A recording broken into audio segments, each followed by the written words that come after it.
All right, we are ready to talk NFL and college football on our weekly show with Marc Lawrence of Playbook Experts. That is the new YouTube channel. Of course, you're watching our YouTube channel here at Prime Sports Network. Marc, how's it going? It's going just great, Greg. What a time of the year it is. I was in the shower this morning thinking to myself, my goodness, look at everything that's going on right now. It's a gambler's heaven, paradise right now between college football, NFL, NBA, Major League Baseball playoffs, NHL games going on. I mean, it's unbelievable what's going on right now. Yeah, it is a fun time. And then college basketball starting up real soon. I know we're not going to really dive into it full time until 2023, but once we dive into it full time, it's going to be a big part of both our channels for like 2 months straight, if not 3 months. For sure. It's such a big deal. So yeah, so that's coming. Breeders' Cup On next top of week. it, yes. Nice. So we're actually going to have 3 shows next week with Chad Summers and John Hardoon. So we're going to have 2 shows, Wednesday and Friday, one each, because there's 2 days of Breeders' Cup. So we're going to handicap up to at least 6 races. And then Chad's going to talk like on maybe Monday at the beginning of the week to kind of preview what's going on. So yeah, we got horse racing. I got 2 more weeks of the NASCAR. The championship is in 2 weeks. So don't forget about that. So yeah, tons of stuff going on in sports, including, of course, football. And next week, it's not the official, but it's about the midway point. And so next week, we brought Ryan Dunleavy back from the New York Post. And of course, the 3 of us previewed the season.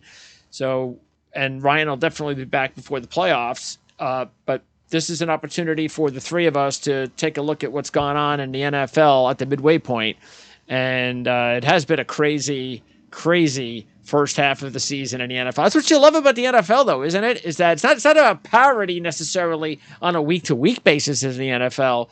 It's about parity on a year-to-year basis in the NFL. You know, now that the initials NFL, that acronym, more so now than ever before, means not for long, because things don't happen in the NFL. They don't last very long. We're seeing all kinds of intrigue in the NFL this football season. The upstart teams from New York, and I'll look forward to speaking with Ryan about just that, the Jets and the Giants. But so much going on right now in the National Football League, it's kind of like head spinning. Yeah, and college football, now that we are ready to start checking out the playoff standings, and look, I don't know how the new format is going to go, the actual playoffs, which is going to take place, what, is it next year or the year after? I believe it's next year. I believe the talk right now is they're going to try and have this in place in time for next year. Okay. Look, I just knew they weren't going to do it the way I wanted them to do it, because the way I wanted them to do it, and I thought it was fair, and it brings in the whole college basketball part of it, which Cinderella, you never know, is that I think that you should have had whoever's the champion of the league should have been invited to the playoffs.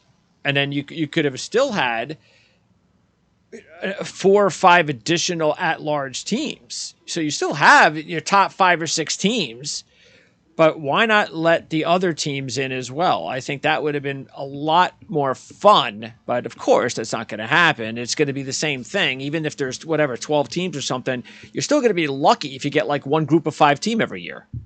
Yeah, largely those other teams would be made up of most likely the losers of those championship games, who played so far and so hard to get there, fell short, but maybe they get a second berth in the college football playoff. So something like that, I think, would have been, a little bit more well received per se, but we're dealing with the NCAA. Yeah.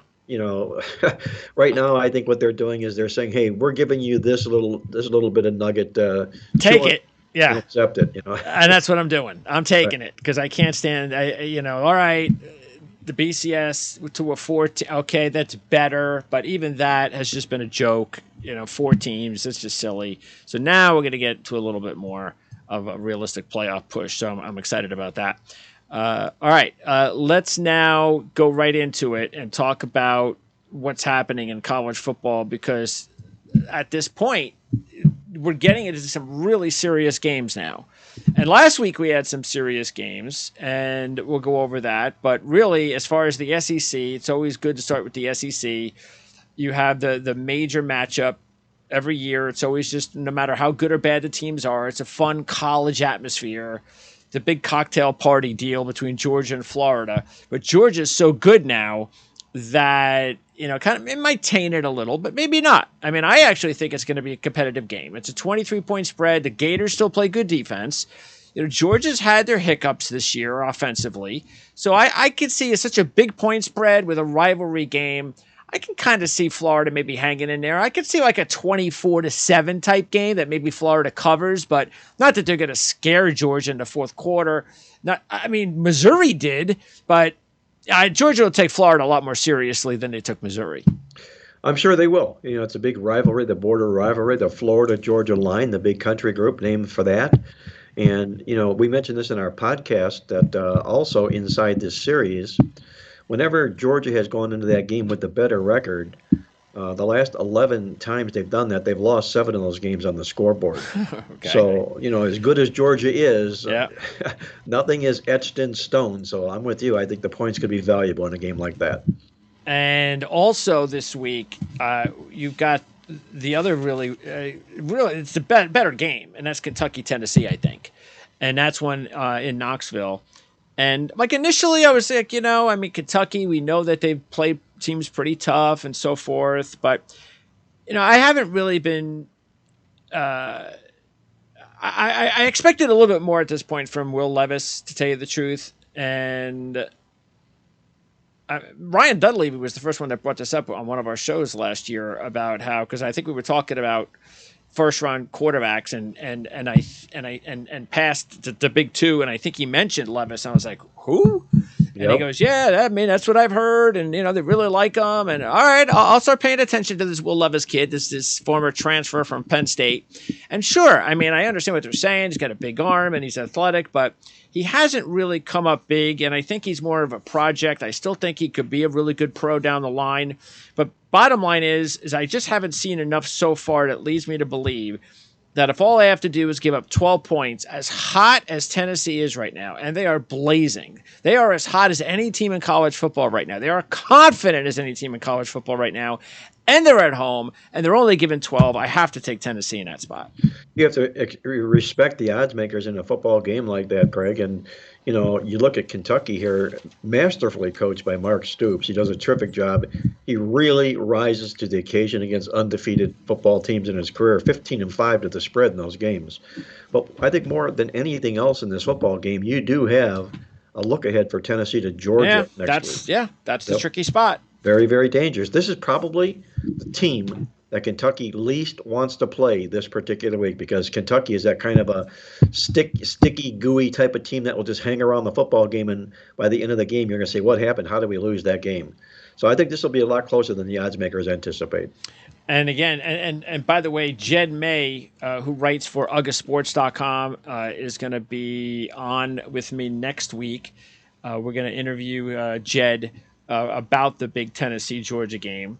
Actually, I've got also Kyle Kelly lined up, because Notre Dame plays Clemson next week from Rivals. So we'll talk to Kyle next week about Notre Dame and Clemson. We'll get into that in a little bit.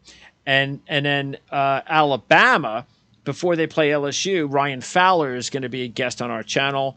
He's a host of a talk show in Tuscaloosa, big-time talk show. So the Alabama-LSU game should be huge. And then also Neil McCready, who's with Rivals, covers Ole Miss football. We'll be talking to Neil before the Alabama game, which is after the LSU game. And Ole Miss has the game on Saturday night at Texas A&M. And I actually like Ole Miss in this spot. They're coming off the loss to LSU. We talked about the game last week. LSU was the play, and didn't expect them to blow them out, but then again, I didn't expect LSU to get blown up by Tennessee. So, but now LSU is kind of peaking at the right time before they play Alabama, which is going to be intriguing. But for Ole Miss, I expect them to rebound after the loss. Texas A&M, they're going through so much turmoil right now. If you look at it, they've now lost 3 starting offensive linemen for the year, and it all happened recently. So now they're going to have a very young offensive line out there. They've also had 3 top recruits, 3 true freshmen suspended for the rest of the year. throw in the fact that this is the first time that under Jimbo Fisher, the Aggies have been sub 500, and there's just a lot of stuff going on at Texas A&M right now, and most of it's not very good. No, it's not very good. It puts Jimbo Fisher completely on the hot seat right now to justify that enormous contract that he inked in the offseason here. So he's under a lot of pressure, and there is no question about that. I would say this, though. The one thing that Texas A&M has done this year happened last week that they hadn't done all year, finally, and that was out-yard an FBS football team. They finally won. Good step up. Yeah. Yeah, exactly. So is that an indicator, a buy sign for Texas A&M, or do they need to prove themselves their worth maybe a little bit more hereafter? I know they're going to catch Mississippi in a little bit of an angry mood in this contest here, but I have a difficult time laying points at College Station, especially with the football team that's playing as poorly as A&M is. We know that there's more talent there to be found on that football team right now. But again, I'm not a big Jimbo Fisher football fan, so I'll probably stay out of the game. I mean, really, did you think A&M going into the season would lose 3 straight games at this point in the season? No. And I think it's hurt them to not have Max Johnson at center. But it's not just that. It's look, they lost their star wide receiver. That has been a big blow, and there was all this talk before the season about what a great recruiting class Texas A&M has, and the NIL deals, and they were going to take advantage of it. And now all of a sudden, people are sitting here going, "Well, is Jimbo Fisher's job okay?" I mean, I'm sure it is, because with all these players coming in next year, they're definitely going to have him back next year, no matter what they do this year. But he better win next year. I think he's got one more year next year to turn things around. I think he's got a $90 million buyout also. So he's not losing sleep like we would think he would be. So, yeah, and we're not losing sleep over him getting fired either. All right, Big Ten football, and a good one, could be a good one. And it's going to be at 12 o'clock, not a night game at Happy Valley. You know what? I think that might actually be an advantage to Penn State. Let's not put the lights on for Ohio State. Let's just, put it in a situation, sort of like when Penn State went to Iowa a few years ago in the middle of the afternoon and got blown out. Let's not make it too much, put the spotlight too much on the team. I actually like Penn State in this spot. It's going to be one of my top plays. They're getting 16, and I've got a couple of reasons why. One, I like the recent history between the two programs. Penn State's covered 5 of the last 6. 2, I think Ohio State's due for a close competitive football game because they haven't had one this year. And we all know, even the best teams have that close competitive game every once in a while. 3, if you look at the schedule for Ohio State, they really haven't played anybody. They have not had a test. No test. I mean, Wisconsin was supposed to be their test. And we know how much they dominate that series. And they just dominated them like they always do. That wasn't a test. Nobody thought it was going to be a test. This, I think, is going to be their test. Penn State had a much-needed win last week after the Michigan game. Clifford had a huge game, which was important. We know they could run the ball. And like I said, I think because Ohio State hasn't really played good teams yet this year, that they're now going to have to step up a little, play a good team. And if it's close at halftime, then maybe there'll be some nerves, and we'll see how Ohio State handles it. I expect them to win. But 16 points, I'm going to go ahead and put the points on Penn State. And I'll put a couple of bucks on the money line, but I'm just going to stick mainly with the points. Well, let me say this. First of all, James Franklin is my kryptonite, okay? He's a coach that I do not like, and I have a difficult time cashing tickets on or against him. So you like to just stay away. Yeah, exactly right, yeah. Okay? But conversation much a really good article that I recently read, and it basically said that one of the biggest mistakes people make is downgrading teams for the strength of their schedule. And to summarize, basically what it said was you cannot penalize a team because of their schedule. They didn't make the schedule. They didn't choose the schedule. Oh, sure. All they do is play who's in front of them. Of course. So, from that standpoint, we can't take power rating numbers away from Ohio State. They are who they are, okay? So now the question is, do they have the capability, the ability to step up against a better opponent like Penn State in a contest like this? Well, I think every indicator is there that yes, they do. And we're going to find that out in a tough environment, to say the least. But I also concur with you that throughout the course of every good team's magical run of a season, there's always a football game that was a uh-oh, thank goodness we got out alive. And this could well be that case for Ohio State, because this is a real tough venue to have to go into. And basically, Penn State's playing with house money. They have nothing to lose in a football game like this. And the pressure's squarely on the Ohio State Buckeyes. But again, Superman's on the other side. I'm not going to lay the points, nor am I going to take the points. Yeah, I understand that. Yeah. Right. But I wouldn't be surprised if Ohio State doesn't continue to keep their role after this football game. I mean, keep in mind that if Penn State does pull off the upset and then Ohio State beats Michigan, you might have a 3-way tie. You might. So there's that, but still, nobody's expecting Penn State to win. So that's why, yes, this is like free money for them still. Even though you do wonder whether or not, I mean, I'm sure the fans in Penn State they've seen this before. We talked about it a couple weeks ago, these hot starts from Penn State. And it just doesn't carry through. And sooner or later, you got to get over the hump and you got to start winning big games. But he's their coach. My point with the schedule was more of when you don't play good competition, I think all of a sudden when you step up in competition, I think sometimes that takes a little while. It's like, oh, wait a second. We're not playing those teams that were easy. And it's not so easy to just turn it on against better teams that you haven't seen all season. So sort of like when Michigan played Maryland after those 3 non-conference cupcake games. Right, that was a close football game. I mean, they were in for it. And I think they were in for it because they weren't maybe prepared to play an actual team that had a pulse. So a little bit like Alabama when they went in Tennessee, the same thing. I mean, a little bit of a scare in the A&M football game, but really not a lot of opposition there for Alabama, to point when they went into Tennessee, and they sort of paid the price. Obviously, they lose the game against a really, really good football team that was just waiting in the wings for them to arrive. I don't know if Penn State's waiting in the wings for Ohio State to arrive. Tennessee had a lot more working for them in the game in that they were undefeated. It vaults them now to number 3 in the rankings in the polls. They'll also be probably number 3 in the first college football playoff poll that comes out this week. So a little bit more maybe perhaps Tennessee had in that game than Penn State has in this game. So we're going to find out a lot about Ohio State in this football game, because this is the game that they should pass the test. And if they stutter or stub their toe, like you say, we might know why. By the way, C.J. Stroud, I believe, is small, but he's the odds-on favorite right now to win the Heisman.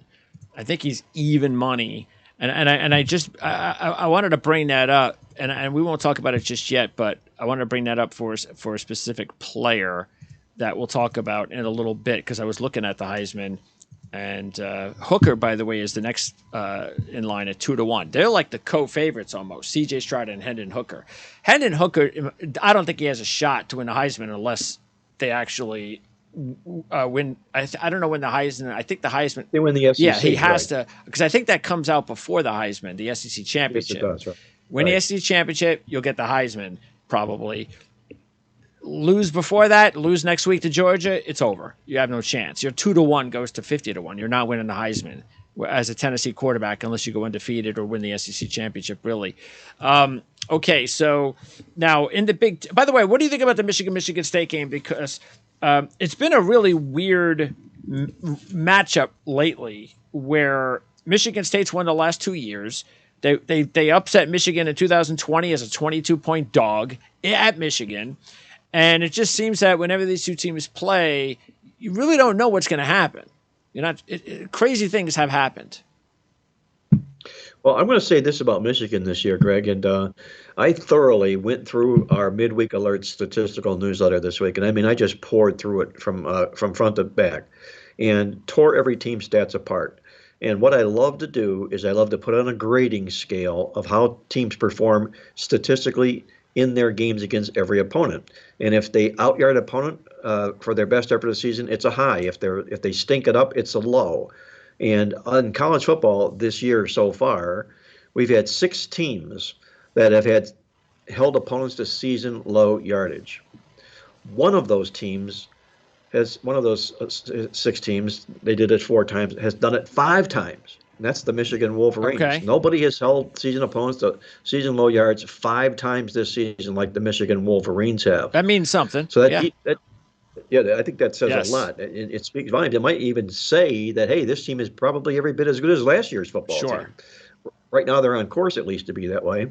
And they have that, like you mentioned, that really nasty revenge situation here going in this game Yeah. with losses the last 2 seasons in a row.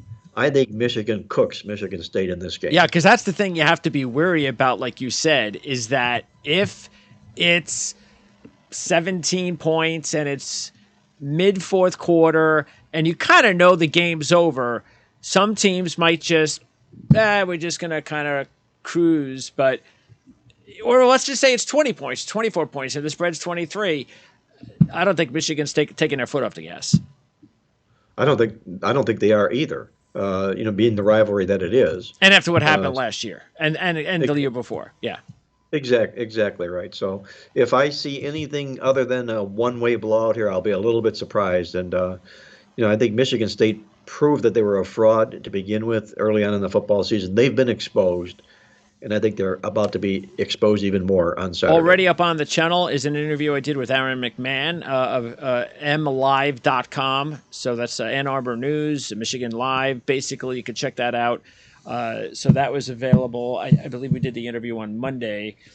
So talked about Michigan, and I actually brought that up with Aaron. What we have talked about, and I was concerned, and there were some comments from the fans about, yeah, well, I don't know if they need to actually show everybody that they can pass the football until the right time. Because my point is what we talked about last week, is that I don't know if they can. I'm pretty sure that they're not going to be able to take that next step and be better than last year. I think they could be as good as last year's team, but I don't think they could be better until they start opening up the passing game a little bit.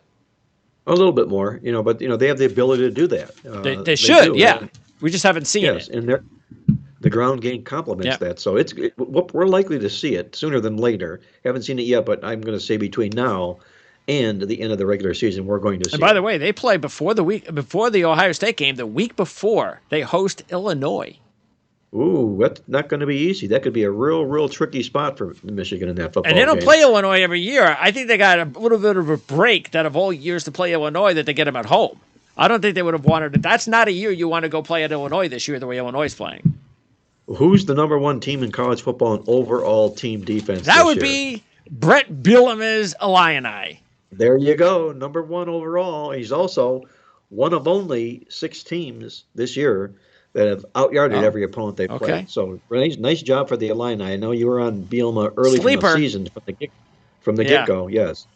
And they're doing a real nice job. See what happens also when you have a normal quarterback, and Illinois has one in Tommy DeVito. He found a home. Yes. It didn't work out with Syracuse, and so I'm glad that he's done a good job. But Chase Brown has been fantastic. He's got to be like the best college player nobody knows about. So he leads the nation in rushing, over 1,000 yards rushing, and that's a good football team, and they do it pretty similar to Michigan, running game, defense, and so forth. So, by the way, in the Big Ten, I have 2 of my double-digit upset plays of the week. We might as well talk about that because I have, how many do I have? I have 3 of 4 of them, I believe. And my double-digit upset plays this week, 3 of them. 2 from the Big Ten, Rutgers and Northwestern. And the other one is Arizona. And I took Arizona, sort of like what we have talked about before with Jed Fish, is that I was looking at the schedule and I'm like, you know what? I think this is their last chance this year to pull off like an upset, like a program-defining upset, because everything else is on the road. I don't think they're going to beat anybody on the road like this. So I figured, I'll go for it. Why not? But Rutgers against Minnesota, they're getting 14. They're a 4-1 on the dog list. And Northwestern, they led Maryland last week. I had them last week, and they let that one slip away. But I don't think Iowa's better than Maryland, to tell you the truth. They have no offense. And now the quarterback who played last week and made his first start gets his second career start. So he's going to feel a little bit better. So I just went back to Northwestern again. So out of those 3, which double-digit upset do you like the most? No doubt about it in my mind, Greg. In fact, I think that this team will pull the Oh, upset, and that's Rutgers against Minnesota. hey, my Rutgers team. There you go. There we go. There we go. And again, I'm going to allude to the midweek alert, that statistical newsletter. And what you do is you follow their chart game by game by game logs for the season for Minnesota. While they've been good statistically, defensively especially, what they're doing is from the beginning of the season, the yards they have allowed has gotten worse progressively each and every game. They're like a ladder that's beginning to fall out, bottom out on this football team. I think the first game of the season, they allowed like 91 yards to a high Yeah. school, and then it's gotten worse every game, every one thereafter here. So this great start they got out to now is suddenly catching up with them because they can't plug the dike, the leak in the dike right now for Minnesota here.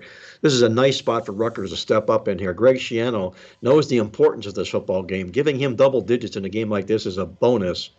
And I'm going to play that money line with you with Rutgers. Yeah, the offense, it's going to be an ugly game because Rutgers Yes. doesn't have an offense, a passing game. Both teams want to run the football because both teams can't pass the football. But Rutgers defense really needs to win the game for them. And they could because Minnesota's offense is, again, they have no passing game. And Morgan did not play last week at Penn State with the concussion. Still not sure if he's going to play this week. So they went to this redshirt freshman, Kalayak Manis, and he went 9 of 22 for 175 yards last week in the blowout loss at Penn State. He's supposed to have, a special talent, big arm, and all that, but he's young. And Greg Schiano's a very good defensive coordinator, even though he's not the title defensive coordinator, but we know he's running the defense there, and he's got a good young defensive coach too. But yeah, I see where we're both going there. And Northwestern, like I said, I think the other reason too is because Kirk Ferentz has been really going at it this week with the media. The media has been on him with the nepotism with his son, and the fans can't stand it anymore. They want a new offensive coordinator, and is he going to fire his son? And I don't know. It doesn't look like it, but he went at it with the media this week, and maybe there's a distraction there going on at Iowa.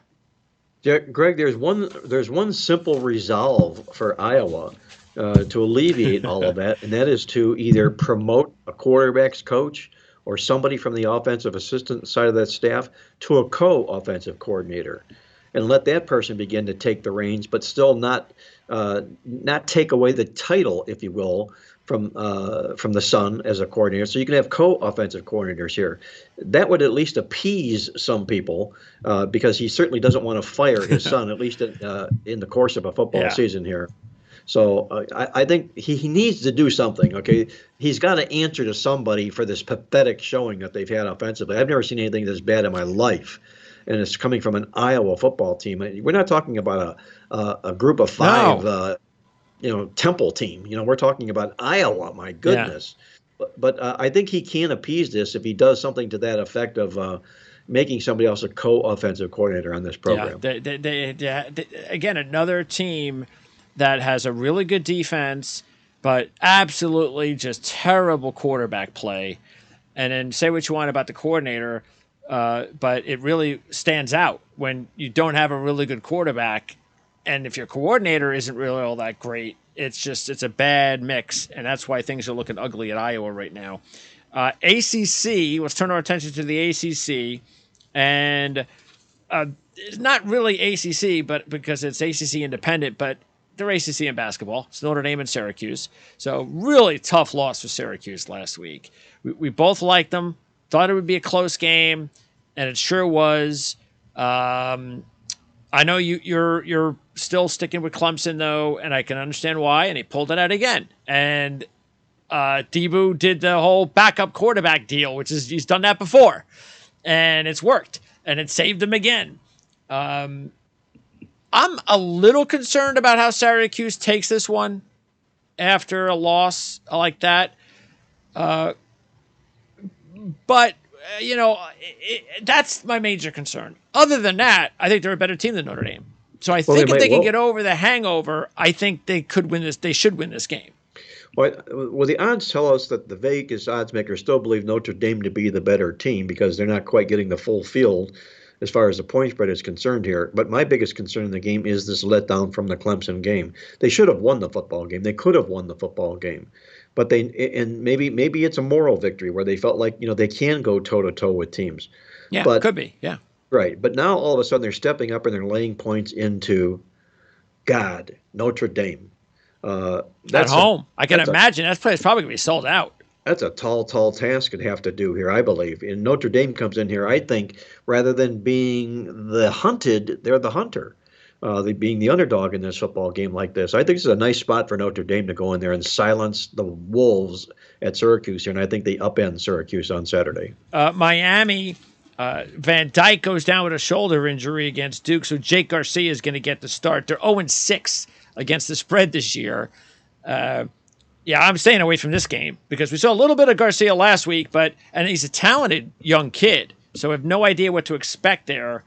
Virginia came off a nice win over Georgia Tech, so if I took the game, I'd have to take Virginia because I've gone against Miami like 4 times this year and obviously won all 4 because they haven't covered a spread. I can't take a team that hasn't covered a spread all season, so either take Virginia or don't take the game.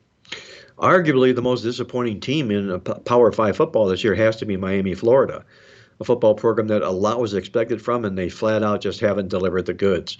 Mario Cristobal is taking the heat like you couldn't believe down here. There's not a humidity index level indicator that's as high as what he's going through right now down here, and justifiably so. The way they're losing football games is sinful, and it's like the same old Miami. Exactly. That's not why he was hired. You go backwards in his career. He played at Miami. He was an assistant. Then he became a full-time head coach at Florida International. Met with success there, and then took the big leap over to Oregon. Well, what he did at Florida International, maybe he won a big football game or two, but it really, in truth, wasn't all that impressive. But he was recruited, or he was hired out there because he was a very good recruiter. Yes. Recruiter, exactly. Yes. And he did. He recruited a lot of West Coast talent for Oregon. Yeah. They meshed well that way. I don't know if he maximized it, but they meshed well. Yeah. And it ends up leading him to this super ultra money that he signed, this deal, the contract that he signed.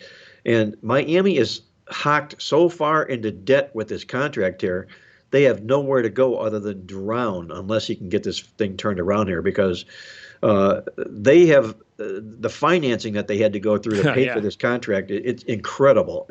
I mean, if let me put it this way, Greg. If your kid was going to enroll and you want to send him to Miami of Florida, enroll at the university next year, and last year it would have cost you $60,000 to do so because of the Mario Cristobal situation, this year it's going to cost you $75,000. Wow. Okay. It shows you. So you know who to blame. Exactly. For the rising tuition costs. Yeah. Look, I think he made a good point. First year at Oregon didn't go well. Okay. And I agree. He deserves a year. He deserves a year. It was a mess. He got there, it was a mess. But next year, you got to see improvement. Have to see improvement next year. And they got look, whoever the quarterback is, and I got to tell you right now, if this Garcia kid plays well, I think it'd be interesting to see what happens. We might actually see Van Dyke transfer, because I don't think he's headed to the NFL after this season. He's not. And if Garcia plays well, then I think Van Dyke probably goes, you know what? I'm not working. It's not working for me with this system with Josh Gaddis. Let me go somewhere where the system is better for me so I can get my stock up again.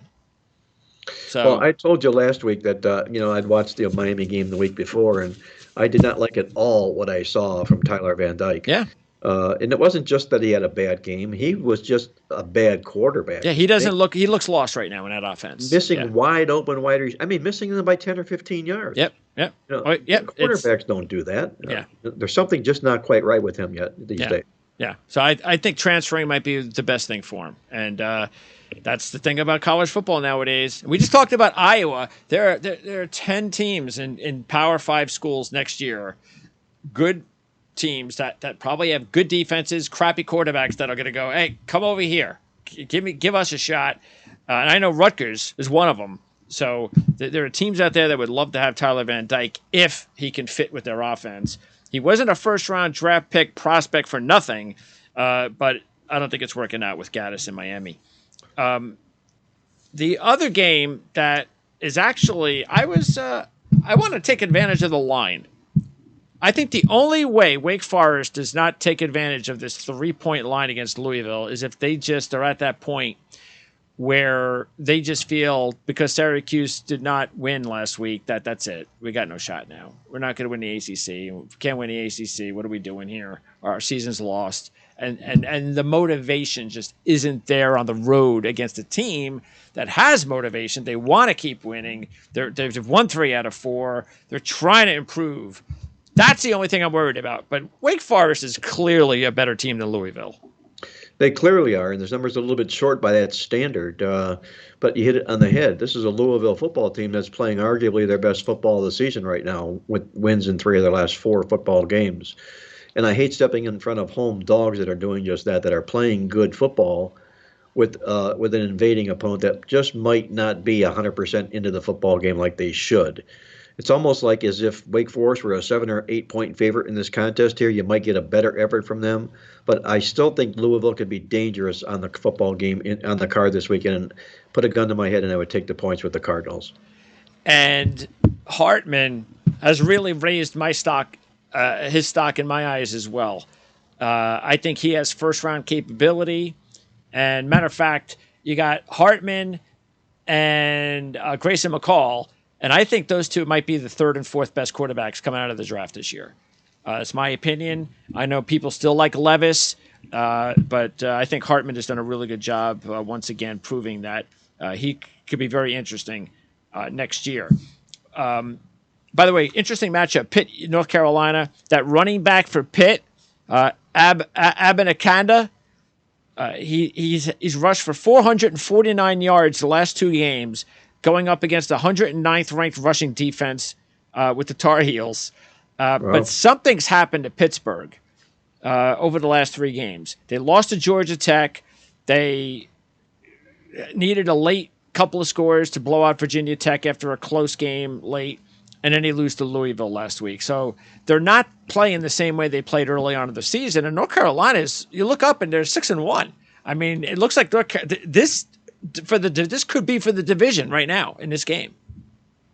Well, I'm not a big Mac Brown fan right now. I'll say that. And I think right now, I'm looking here. I know the current status of Pittsburgh is not the best. They're not peaking. But I also feel we might have the wrong team favored in a football game like this. Pat Narduzzi does a great job, and he owns all the defensive chips in this football game. Yes. This North Carolina defense is just it's close to pathetic. Sure. And to lay points into a team that's got over 100 yards the better defense with maybe the better coach in the football game, I'm going to take the points with the Pitt Panthers in this contest here and make North Carolina step up and prove that they can do that. Now, advantage North Carolina for a week of rest. I don't think it matters. It hasn't mattered for Mac Brown before in the past because his teams have performed horribly coming off a week of rest. I think they drink margaritas and go to Cancun and they come back and they get ready for the next game. They just aren't well prepared. So I'm with the Pitt Panthers in this contest.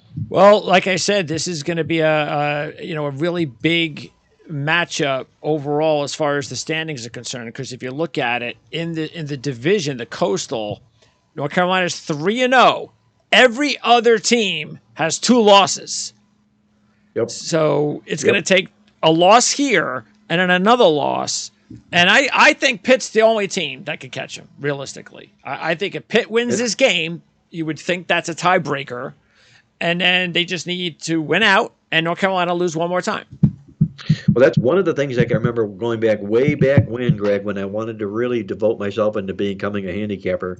One of the first things I would look for were teams that held these big, fat, juicy leads in their division and 2 games or more, and suspect to a letdown playing an opponent that they could afford the loss.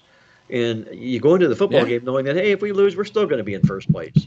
And that's a situation in a game like this, and that could end up ultimately becoming an Achilles heel for a team, and I think especially for North Carolina, is rotten defense. All right, Big 12, and this is what I wanted to talk about as far as the Heisman voting is concerned, and that's TCU. Can you believe this? Now, this tells me everything I always knew about the Heisman, which is why I hate the Heisman, is it's all political, and it's a computer game, and it's who's on the best team, and it's usually a quarterback.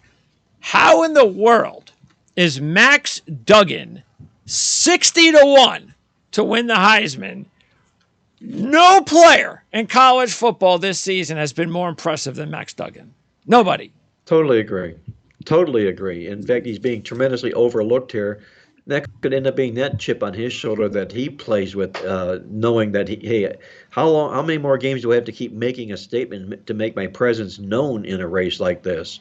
There's not very many undefeated teams in college football right now. I think it's 6 of them, and they being one of them, the Horned Frogs, and he being the leader here. That all goes hand in hand with the Heisman Trophy. Undefeated quarterback, top 10 ranked football team. I'll put $10. I'm going to put $10 on him. Well, he's being shunned. There's no question about that. In fact, I had thought I had read where he was like the 3rd choice. Now maybe he's not. Maybe not quite there yet, but maybe that could have also been a sports writer's observation. Yes, to have been the 3rd choice. I think that's the difference. Is that I think on any show that talks about it, they're obviously going to think like us and go, "Oh, come on! I mean, this guy's got to be a Heisman contender." But the odds are the odds. He's like the 8th or 9th choice. I mean, you have guys like check out who he's behind. He's behind North Carolina quarterback Drake May. He's behind Alabama running back Jahmyr Gibbs. He's behind Oklahoma State quarterback Spencer Sanders, who we just beat, by the way. What are we doing here? It's a huge mistake. A goof off is what it is. But if they don't get out of West Virginia alive this weekend here, it will be Max Duggan, the quarterback of the one-loss TCU Horned Frogs, who all of a sudden slips into anonymity. There goes my $10. Right. Yeah, that's all it is. So that's why you're taking a chance. There's no question about it. But for 60-1, I'll take that chance. I don't know about the game this week, though. I'm staying away because Neil Brown is 11-2 against the spread off games when West Virginia has lost by, or his teams, because he coached at Troy, when his teams have lost by 14 or more points, and he did it once this year. So that's a good trend for West Virginia. They've won and covered the last 4 versus TCU. And how many times do we talk about that and then see those teams as the heavy dog, a 7.5-point dog? Because everything else says take TCU. So because of that, I'm going to stay away from the game. But those trends would make me a little bit nervous. And you also have to wonder, because it almost cost him last week. And who knows if Adrian Martinez does not go down, and I know Howard had a couple of touchdowns, but he's not Adrian Martinez. If Adrian Martinez is healthy the whole game, who knows what happens? Well, not only that, Howard comes into the football game and does well, but then he goes out. Yeah. The third-string quarterback comes in, and what's the first thing he does is throws a pick six. Yeah. Oh my God! And we were wondering how they just can't play like this every week. Sooner or later, even NFL teams have a week off. So maybe they had a week off last week and they dodged a bullet, or they're primed for an upset at some point. And maybe this is it. I don't know. It could well be. This is a real tough spot to have to win a game in Morgantown. And you talked about Neil Brown. He's been at his best against undefeated teams in his career, especially. Got a decent defense, one that allows fewer than 30 points. He's 6-1 to the spread in his career in this particular role. So this is going to be a real true test for TCU, whether or not they can get in and out of Mountaineer Field in Morgantown on Saturday. Yeah, this has been a very strange year for West Virginia, too, because normally they've had a good defense there. But they're now 95th in the nation in defense, and they're going up against Duggan and the third-ranked offense. And we'll probably, they beat Baylor 43-40. That's a Baylor and TCU, very similar, talented teams. Maybe that's the type of game we see again, a high-scoring type game. So, Oklahoma, a 1-point favorite of Iowa State. Now, this is another game that initially I was like, well, I'm taking Oklahoma. I mean, come on, 1 point, 3 points, 7 points. Maybe I'm going to stay away, but 1 point, all I got to do is win the game. But Matt Campbell, 25-8 against the spread as a conference dog, and 17-3 against the spread versus an opponent off a straight-up win as a conference dog. And he's 1-0 in that spot this year to prove that. That was against Texas. Yeah, they've lost 4 straight. They're coming off a bye. They're hungry for a win. And even though Oklahoma's got the offense rolling, the defense isn't stopping anybody. And Iowa State is a very tough place to play. So I was just staying away from the game. Well, I'm going to be on Iowa State in the football game here. I think this is an Oklahoma football team that's a fraud this year, especially defensively. And that's where, as you say, Iowa State holds all the chips. Over 100 yards and much the better defense in this contest here. And you've got Matt Campbell red-faced embarrassed off 4 losses in a row, previous back-to-back home losses here. These are when good football teams step up. And good football teams are those that have premier defenses, top 10 ranked defenses, as Iowa State does. Oklahoma is a bottom 20 defense, and they're out here in a situation where they're laying a point or a point and a half on the road. I think it's a mistake. And I think Iowa State wins the football game and suddenly puts a halt to their losing streak. And the trends, especially the incredible stat, says to take Baylor against Texas Tech. Keep in mind, Texas Tech has not won back-to-back Big 12 games since 2018. Wow. And to throw in the incredible stat, which you could find, of course, in the weekly newsletter, and you'll see why Baylor is probably the choice this week against Texas Tech. And Kansas State is a 1-point favorite over Oklahoma State. And in that game, that's another huge game because those two teams are tied for second place behind TCU. And the way TCU's going, they're looking like they're probably going to be in the championship game. I don't think they're going to slide that quickly. So this could be a big one to determine who ends up playing in the Big 12 championship game. And we both liked Kansas State before the season began, but I hope Adrian Martinez plays. That was one of the hardest losses I've had to endure last week. I was watching Kansas State lose that football game, coughing up that big lead in the football contest. With your star quarterback hurt. Yeah, and going 28-0 out in the contest. But do we have who's at quarterback for Kansas State this week? They still don't know. They said Martinez could play. They said if Martinez doesn't play, they said Howard will play. Okay, well, at least we've got a semi-quarterback for them. But I would sure love to have Martinez in the football game. It's not like you're beating a football team that has a lot of holes in Oklahoma State. No. They're a good football team as well. I think this is one of the better games in the card this week. And I think the line is right where it needs to be, right in that pick'em range, because you can make cases for both sides of this game. By the way, next week, Kansas State hosts Texas. Nice. Another big matchup, because that's Texas's last chance to also get into the Big 12 championship game. That's the Big 12. Not a lot going on in the Pac-12. Tonight, Utah, Washington State. By the way, Tavion Thomas, Utah running back, may not play tonight, so keep an eye on that. Oregon had the big win over UCLA. And you know what? Because of that, part of that reason, I'm taking Stanford against UCLA. It's a 17-point spread. Check this out from the Playbook magazine. Stanford is 18-3 off back-to-back straight-up wins versus an opponent off a double-digit straight-up loss. That's a big number for Stanford. In the last 3 games, they lost a miracle pass by Oregon State to beat them at the last seconds. They upset Notre Dame, and then they beat Arizona State. So they're playing their best football of the year. The road team has won the last 4 years in the series with Stanford and UCLA. Right. And after that loss, maybe UCLA, just like we talked about with Syracuse, maybe their confidence is shot a little bit. So this is a good spot. I'll throw a couple of bucks on the money line, just like I will with Penn State. But I like the fact that I can get 17 here. Well, go ahead. We can say it, Craig. This is the bubble burst, okay? The old bubble burst for UCLA. Having their perfect season ruined and now laying double digits, that's a no-no. And I think Stanford right now, as you say, playing their best football of the season, can take advantage of that. I'm with you on the Cardinal in the game. Okay. And then, like I said, I'm taking Arizona. This is not anything more than at some point we're expecting Jed Fish to have that big upset win. And so I think and it's homecoming, so maybe this is their last chance to get it done against USC. USC coming off a bye, the loss to Utah. So you still have Utah, UCLA, and USC with all one loss. Oregon looks like they're going to looks like Oregon will probably find a way to make it to the Pac-12 championship game. But there's still 3 other teams that have a shot. So, uh, Yeah, this is not a bad year for the Pac-12 this year. Unfortunately, we're not going to see any one of those in the big game, obviously the college football no. playoff once again this year.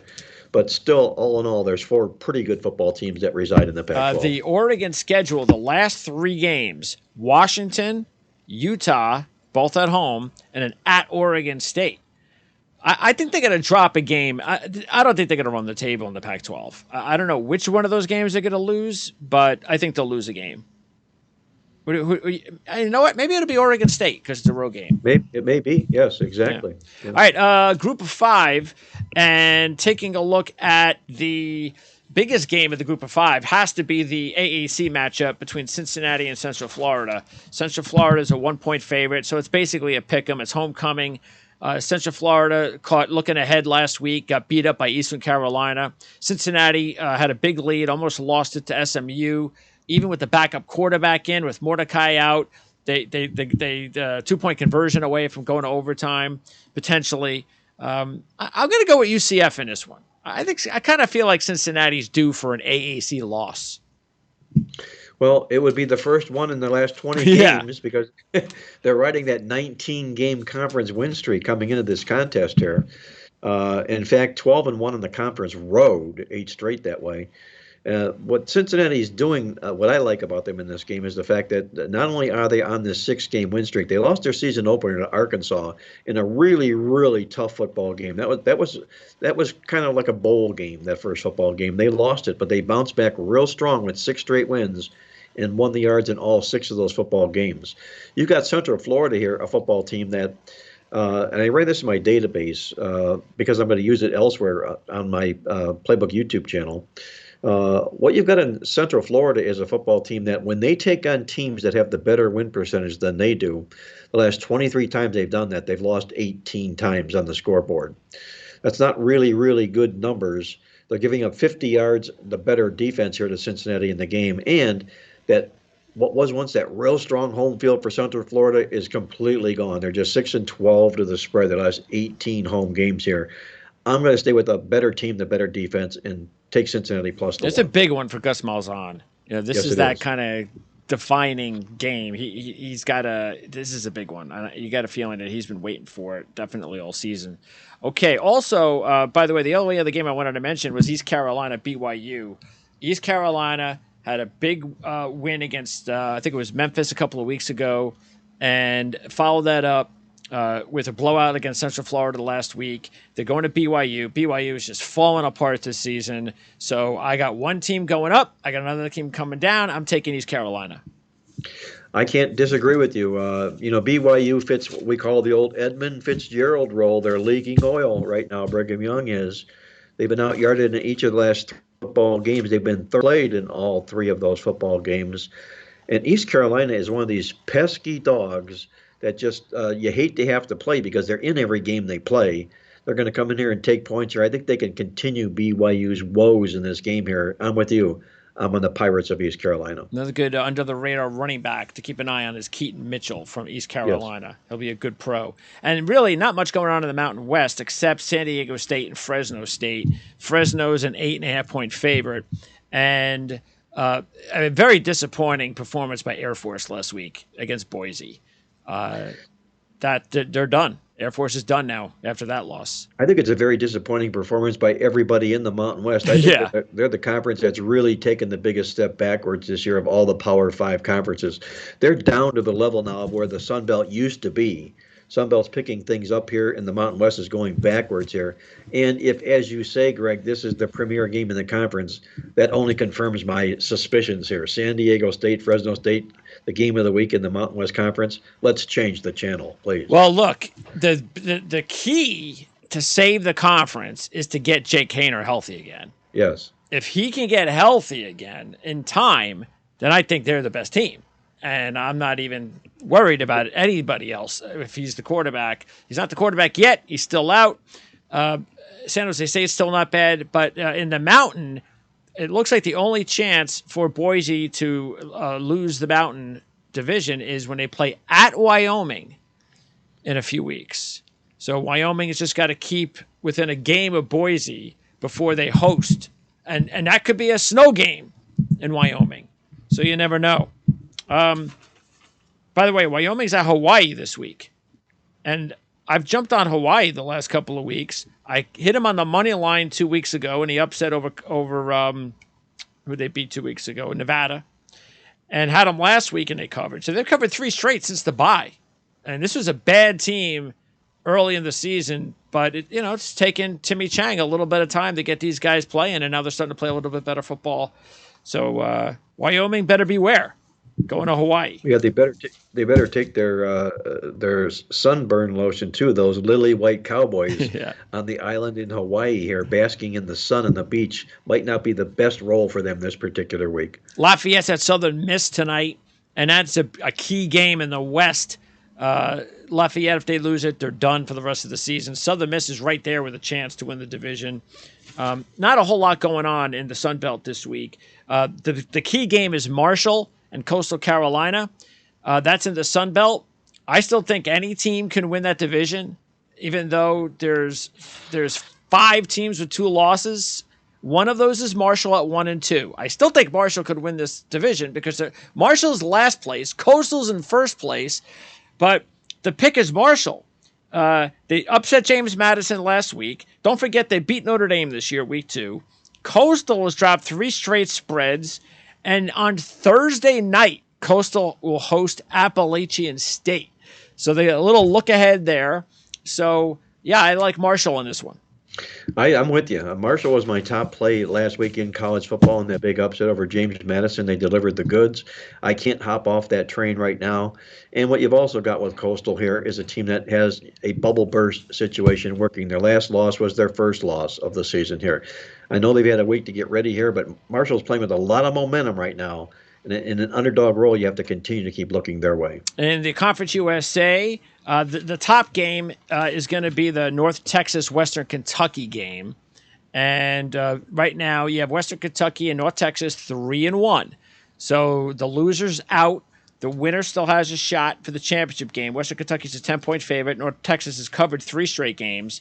Rice is still there with 1 loss. They're a heavy favorite against Charlotte. I think Will Healy's done at Charlotte. They got blown out at home by FIU last week. Well, he was fired officially. Oh, he was? Yes. Oh, all right. Well, there you go.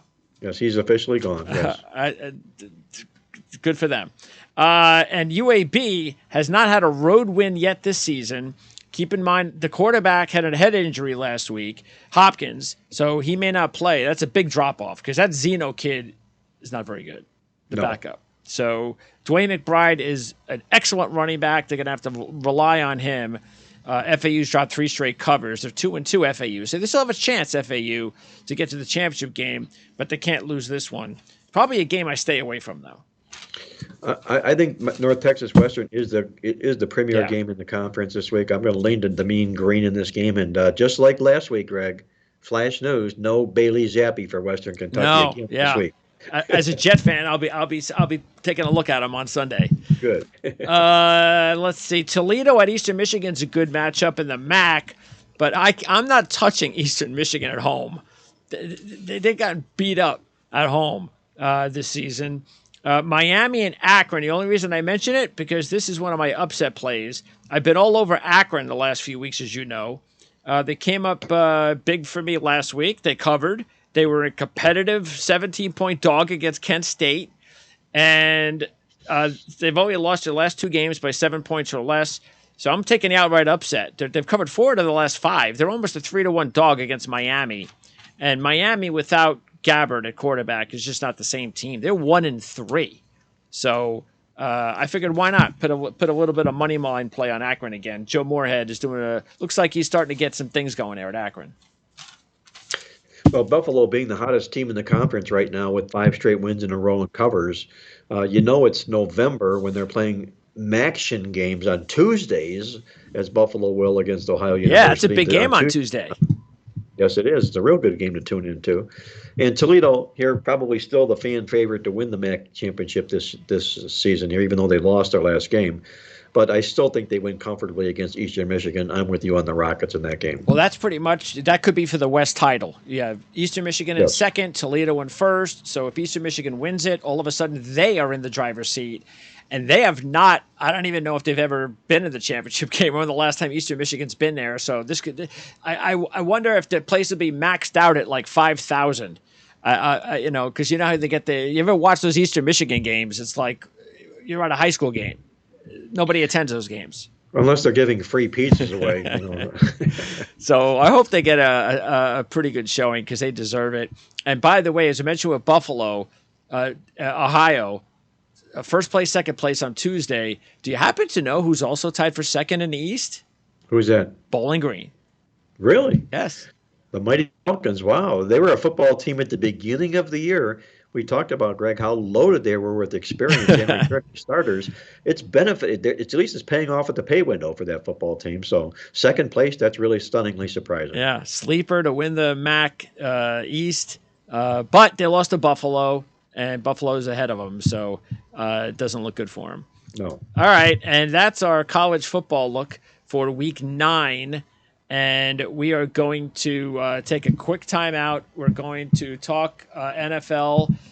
First, we're going to talk a little bit of fantasy with Draft Sharks, Matt Schaff, and we dive into some of the big trades that have taken place, not just what it means for fantasy, but what it means for the teams in the NFL. Of course, McCaffrey last week. You had the trade today with Tony going to the Chiefs. So we talk about some of those key trades, what it means. And of course, we also obviously talk fantasy football, dynasty talk for anybody out there that has a lifetime league. So a lot to talk about in fantasy football with Matt Schaff, and I will be right back after that to talk NFL right here with Marc Lawrence. All right, let's talk fantasy football, Matt. Good to have you back. What are you doing here? Well, Jared was like, listen, Matt, you're way too good for me to step in and get in the way. So why don't you go ahead back for another week? Is that really what happened now, Matt? That's our usual discussion now. Right. I'm sure that Jared needed to switch for something else that was going on in his life. So the people who are looking for Jared and looking for somebody that yells at them a little bit less, they'll be happy the next couple weeks. He's probably playing golf. Yeah. All right, Matt. So I tell you, let's talk trades. And this is the perfect time to talk trades because we won't talk to you again, maybe, unless something happens next week again with Matt and he plays another 18 hole somewhere. Let's talk about the trades that have taken place over the last week. Let's start, first of all, with the one that happened last week. And that's, of course, the Christian McCaffrey trade. So, first of all, compensation. What'd you think? Fair? I guess I think it's fair because it's tough to put many players at Christian McCaffrey's level. So I think if you're going to buy a player like that, you're going to have to pay for it. They didn't have to give a first-round pick. So you could look at it and say that's a lot to give for a running back. The reason that we all like McCaffrey is because he's more than a running back. So I think ultimately it's fair. I think the Panthers made out in giving up their franchise player. I think it's worth it for the 49ers to try to salvage things because there's maybe a window closing on some of the guys that they have there. Ultimately, I think it's fair for him. Well, this has to be and I don't know what the contract situation is as far as San Francisco's cap and all that, but this has to be a 2 or 3 year window deal. It has to be. As far as that's what I was just looking up the contract terms because I don't remember what his. Okay, so McCaffrey's got 3 more years on his current contract. Okay. They all have no dead money if you dump them though, and they are 12 million, 12 million, 12 million. So it's awesome, nice contract. Yeah, so we'll see if they keep him around through those because 12 million a year is a lot to be paying a running back, even if he is a running back plus. Well, just think of it though. This is really going to be interesting next year when you put Trey Lance behind center. It's sort of like what we're seeing with the Giants this year. And I tell you, I said this, and I'll talk. Ryan Dunleavy from the New York Post will be with us. Will be with me and Marc Lawrence next week. We're going to do a mid-season report. And, of course, Ryan covers the Giants for the New York Post. And for a good year, like the whole year that we were talking about the Giants, I think it was last year, all I kept saying was, why I don't understand why they don't run the football with Daniel Jones. That's what makes Daniel Jones a different quarterback. He's not a pocket passer. And you know what? If you have to live with the fact that he may get injured, well, just make sure you have a good backup. Because, hey, if he gets hurt, he gets hurt. But you're never going to get through to the next level with Daniel Jones unless you have this dimension that he runs the football. So finally, you bring in a smart guy who knows what he's doing. Daniel Jones is now running around, RPOs, and he's keeping the ball, and he's getting like 80 yards here and 70 yards there, and he's got Barkley having a tremendous year. So that's what I'm saying. I think San Francisco next year. I don't know about Trey Lance and whether or not he's going to develop into a passer, but we know he can run. He's a good athlete, so that makes it interesting for San Francisco next year. Makes it interesting for them. It's going to hurt fantasy players if Christian McCaffrey's still there with Trey Lance, because we're certainly not going to get as many targets for McCaffrey as we would from Jimmy Garoppolo and as we did for McCaffrey in Carolina. But it should be a fun offense to watch at least. And so and we're going to talk dynasty on this show. So if you've got McCaffrey right now and he's your guy, were you happy with the deal? I would be shopping McCaffrey a little bit. I'm not trying to unload him for whatever the best offer is, but I think that there's probably a downgrade in touches because he does go from an offense where there hasn't been a whole lot besides him for a while to an offense that has always spread it among running backs. Now, I don't think that the Niners are going to treat Christian McCaffrey like a usual running back and just give him a piece of the pie. I think he's going to get a lot more than typical Kyle Shanahan running backs do. But I also think we're looking at some kind of step down in touch volume, probably some better efficiency because it is a good system, lots of skilled players around him. I also, the contract makes me unsure of what next year and beyond look like. So if we know that he's in San Francisco for the remainder of his deal, I think it's fine. But some uncertainty and the advancing age of a running back always adds some risk. Okay, so then what would you look to do as far as if you've got him in your dynasty league, you're going to open up possible trades? What are you looking for? I mean, you're looking high end. I would probably be looking at high end wide receivers because I think for running backs, you're not really going to get, even value by targeting a running back, especially now that like Breece Hall is hurt. That might have been an interesting guy to kind of build a package around, but it's going to be tough to get even value back at running back. So I'd be looking at the top of wide receiver. I mean, Jamar Chase comes immediately to mind as somebody to target. Justin Jefferson. Like you could package Christian McCaffrey plus something else and try to get one of those guys because I don't think you're going to make that trade straight up. But something, one of those wideouts that you're looking at in that round one range in typical redraft. Speaking of Breece Hall, and that was just, typical Jet fans have to deal with this kind of stuff. But the way I have to look at it is that, look, the Jets weren't winning a Super Bowl this year anyway. Players are they're going to get hurt all the time nowadays. It's very hard. We just talked about McCaffrey. He got hurt. These guys get hurt. It's just a matter of, and maybe it's good to find out this early in his career. Is he durable? Can he withstand the injury and not get, because there were running backs that have had an ACL and never returned to an ACL. It happens. It's not like everybody who gets an ACL injury always gets a second ACL injury.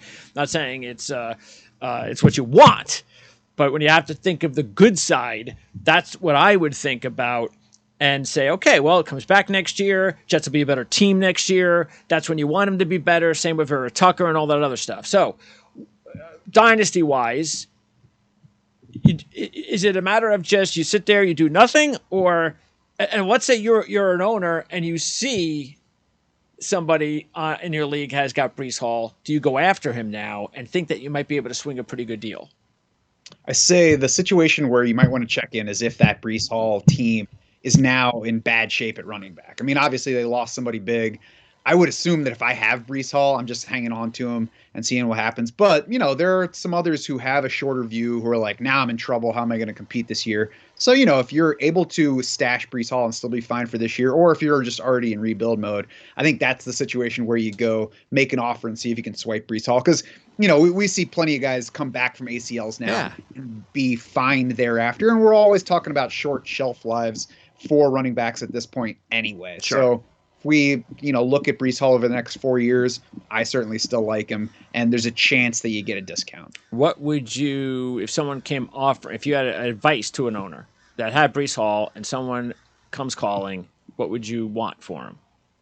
I would probably want more than somebody would be willing to trade for a guy that has an ACL tear, honestly. I mean, I'm always willing to listen to offers, but I wouldn't even be shopping around or seeing what people could give me. If it's somebody, I know that the person who was making an offer for Breece Hall is going to be like, Oh, I can get him for nothing. I'm going to try to get it now that he's got an ACL tear. Yeah. And I'm like, no, thank you. I don't want Juju Smith-Schuster. All right. Now, what about this year? So Robinson comes in, and we haven't seen much of him. But I don't think Douglas would have made the deal if he didn't think that Robinson, would be healthy and ready to go and all that other stuff. And then he got Carter. So I know it's early, but how do you handle that situation? Robinson, Carter, not necessarily dynasty, but just regular fantasy.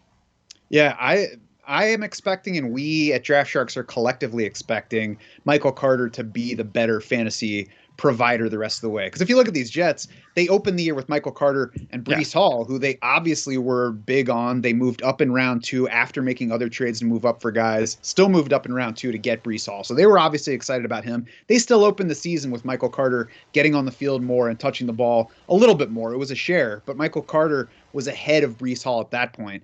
Now we get a lesser second running back to complement him. I don't see why they would hesitate to give Michael Carter the larger share of what's going to be a split backfield going forward. So I expect Michael Carter to be the better provider. And James Robinson's more of a stash right now while we wait to see exactly what his role is going to look like. Yeah, don't get too excited about Robinson yet, even though obviously he's had his even short career, but he's had his big rookie year that Carter really hasn't had yet. Mm-hmm. But look, I wouldn't get too overly excited anyway, because I do think two things. One, I think sooner or later the Jets have got to start passing the football, and they will, and I'll take away from the running game. And two, I just mentioned Vera Tucker's out, and that's going to be maybe a significant loss in their running game. So I wouldn't get too excited if you have. I do have Michael Carter. I picked him up a couple of weeks ago on my fantasy team.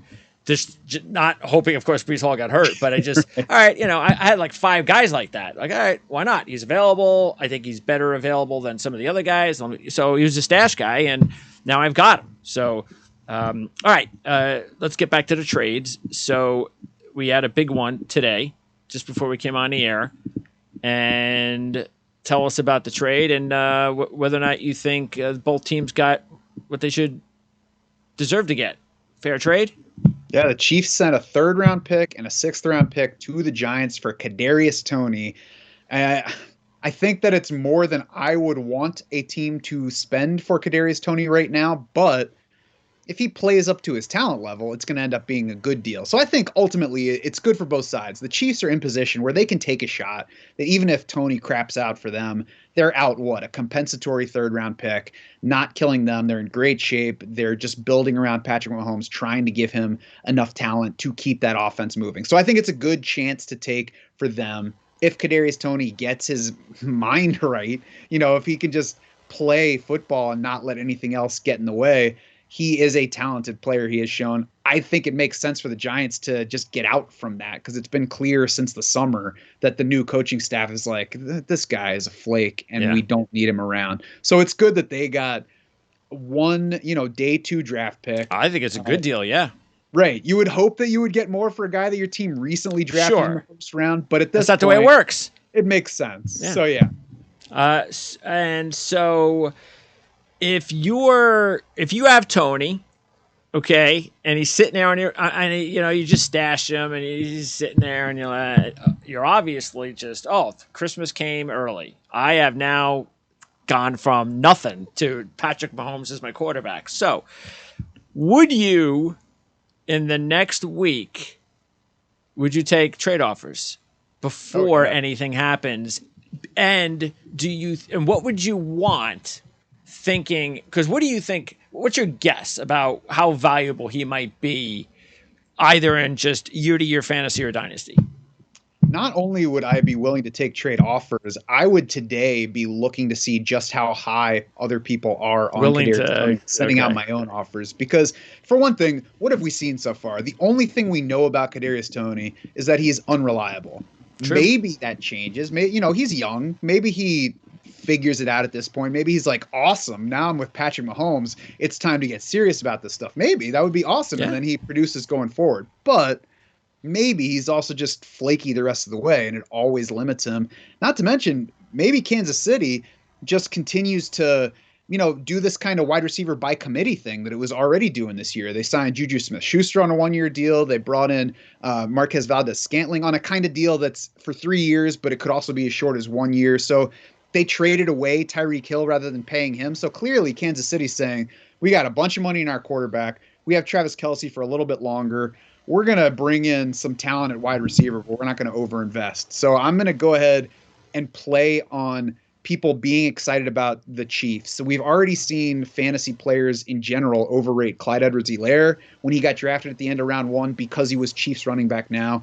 We've seen people overrate Sky Moore, and it's early, so maybe Sky Moore ends up paying off. But Sky Moore was like the 10th wide receiver off the board, something like that, 8th wide receiver off the board in the NFL draft last year. But he ended up being dynasty rookie wide receiver number 3 in draft picks because he was Chiefs wide receiver. Yeah. So you're playing on everybody getting excited about somebody being a Patrick Mahomes wide receiver. Again, I'm not just trading Kadarius Toney for whatever the best offer is that comes in, but I'm going to see exactly how much I can get because I think there's a decent chance I can get more than what I think he should be valued at right now. What's your gut tell you as far as who you think, dynasty-wise, who you think is going to end up being? If you had the same offer, basically, and you could decide who to trade, would you trade Toney away or Sky Moore away? I would trade Toney away because Sky Moore is a prospect that I like at least as much heading in. He got drafted by this team in round 2. I don't have any reason to distrust him off field. I don't think them trading for Kadarius Toney in this case is a knock on Sky Moore. So if I'm choosing between them, I'd rather trade away Toney. All right. Now, as far as, look, the deadline is coming up next week. So what was it, Tuesday? Something like that? Yeah, November 1st. I believe. Okay. And I think this is the beginning. We're going to see a bunch of trades. Possibly, but I think this. I mean, if you're like, for instance, if you're the Green Bay Packers, I mean, you can't be this dumb. You can't not trade for a wide receiver. You can't. If the Packers don't trade for a wide receiver at the deadline, something's got to happen. Don't you agree? I mean, if any team needs a wide receiver, it's them, because I think that's if Devontae Adams was still there, they might have one loss. That's how big of a difference that kid was. Yeah, and apparently they were interested in Toney, so the fact that they did not get him tells me that they think this was too high a price to pay. I wouldn't have done it. Not Toney. No, I don't want Toney if I'm the Packers. Is somebody out there that you could... Let's look through the teams. Well, we know that Elijah Moore is not out there, even though he wants to be. Yeah, not anymore now. Yeah, they're not going to trade him. He'd love to be that savior for that team, but that's not happening. Let's look through the teams and see who might be available. How about DJ Moore? Do you think that if the Pack, even if they offered him a first rounder, you don't think they'd trade him? I mean, like, what would be the goal for the Panthers in trading him away for that first rounder? Like, what you're hoping to do, I think, would be getting a guy who's as good as DJ Moore. Because he's young. He's still young. Right. Yeah. He's young. They just extended him in March, so it's not even the same kind of situation like with A.J. Brown or Tyreek Hill, where you're trading him instead of paying him. They already did the paying him part. So I haven't ever gotten the logic behind making that kind of trade. I think, we're not going to get one in the division. I was about to say Darnell Mooney could make sense. How about Tampa Bay?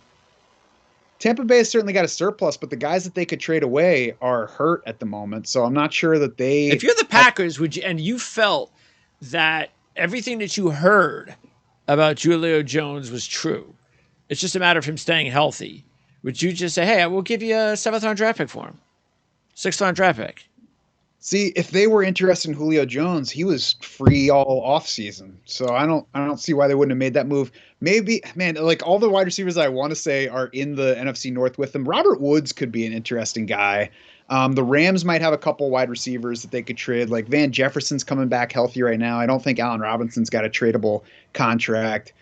Jerry Jeudy's the name that keeps getting tossed around. And that was another one of those where I thought that it didn't really make sense, the idea of trading Jerry Jeudy. Similar to DJ Moore, he's young. Yeah. He's got some time left on his contract. But He's in the third year of his rookie deal. So next year is that fourth season where the team has to decide whether to lock in that fifth year. Okay. They have already paid Tim Patrick. They have already paid Cortland Sutton. They're also kind of in position now where they're not as good as anybody expected them to be. They're 2-5. They have to not necessarily think we're in contention. We need as much talent as possible. So this could be a good opportunity for them to move Jerry Jeudy for better value than they would get if they just let him walk in free agency in a couple of years. So I think that's probably the best case scenario, both for Jeudy and for the Packers, for what's out there. Pittsburgh? Going to Pittsburgh for no, Jeudy? Pittsburgh receivers. Yeah, I would have said that before they extended Deontay Johnson, but maybe Chase Claypool. I guess that's kind of similar to trading for Kadarius Toney. He's been more reliable. He's been on the field a lot more. Same kind of questions about him, but I think Chase Claypool would make sense as a trade chip if, both for Pittsburgh moving him and for Green Bay going to get him. All right. Yeah, Packers have to make a move. They have to. So we'll see what happens. That's what we thought at draft time too, and they still waited till round 2 and took a guy that nobody thought was ready. Yeah, that's hurt him, no question. And look, I don't think anybody really expected him because of the fact that he had the running game. But when you take that top receiver out, everybody kind of zeroes in on your running game more and all that other stuff. So, yeah. And look, it's not that – I still think they can turn things around because of the fact they still have a healthy, good, strong defense, and they just got their tackles back. So they should get better offense on the offensive line. So, really, they've got their team. It's just that it hasn't worked. So I think that if you're smart enough as the general manager, you should already be realizing and put your ego aside and say, look, it didn't work. So in order for me to save this season, I got to go ahead and make a trade and bring in a receiver. So we'll see what happens. Now you guys put out, actually, the reason we're talking a little dynasty is because you guys put out a dynasty article that I hadn't seen in a while. And one of the teams that you talked about, the Falcons with the two players, Kyle Pitts and Drake London. No reason not to be high on both players, right? Yeah, the only reason to not be high on them right now is because you already have them on your team and they're not getting any targets because Atlanta they're allergic to throwing the ball right now. So the reason that you would either hold on to them if you have them or buy them from somebody else who's frustrated at this point is because Kyle Pitts and Drake London are both very talented young players, and young, is the emphasis here. Kyle Pitts is in his second season. Drake London's in his first season. They've both produced within what has been available to them. Kyle Pitts had a very nice rookie season. He just didn't score more than one touchdown, so it looked worse than it was statistically. Drake London has been getting huge target shares, but this team is so uninterested in throwing the ball that they attempted 13 passes last week in a game that they lost by 18 to Cincinnati. So all you gotta do is take a look at the Tennessee model. It was run the football. It was, we don't need these receivers. Let's just let Corey Davis walk. Let's trade A.J. Brown. And that's kind of what the same thing is going on with Atlanta. So it's the same thing. Yeah, but even that, they're even an extreme example of that. If they were at 50-50, that would be much yeah, right? That's even worse. For their pass offense. So what you're doing is just trusting that it's not always going to stay quite this bad. And you got to get a quarterback. And see what happens. That's what they're waiting for, I guess, is get a quarterback that you trust maybe a little bit more. Not that Mariota's done a bad job, but that's the thing, is do you believe that they go with what they have, or that they will actually be in play next year for one of those first-round quarterbacks? I mean, I want to know whether we're going to see Desmond Ridder this year. I would think that at some point you take a look to see. Because he went in the third round, so clearly we can't say for sure he's going to be good in the NFL. But I would at least want to take a look before I was drafting next year so that I would know my options going forward. And the Bears. Same situation as far as I'm concerned. In my mind, you've got to trade David Montgomery. Don't you think that's a no-brainer?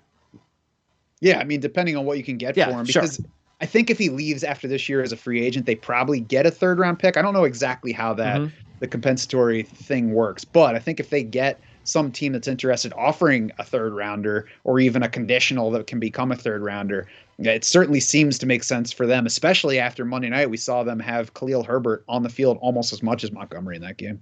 Are you panicking if you have A.J. Dillon? Yeah. I don't have much of AJ Dillon because I have never been a fan of him as a prospect. But right now, you should be panicking. That said, I don't think there's a whole lot you can do because you're selling low if you sell him now. And if you sell him now and Aaron Jones gets hurt on Sunday night, AJ Dillon could be crappy the rest of the year and still be a decent to good fantasy play. Colts. I went ahead and picked up Paris Campbell.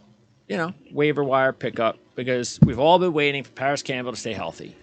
So he's healthy last couple of weeks. 20 some odd targets, touchdowns.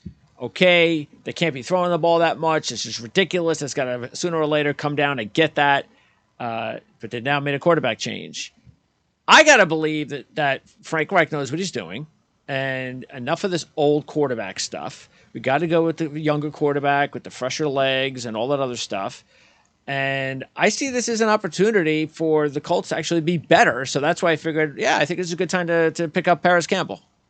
I think Paris Campbell is definitely a why not, because as you said, he's gotten a ton of target volume over the past 2 weeks. And it's not like it seems like it came out of nowhere because he hadn't gotten it before, but it didn't come out of nowhere in the sense that this is not a team with other locked-in pass catchers. They haven't had a second wide receiver for a while now, so there was room for that.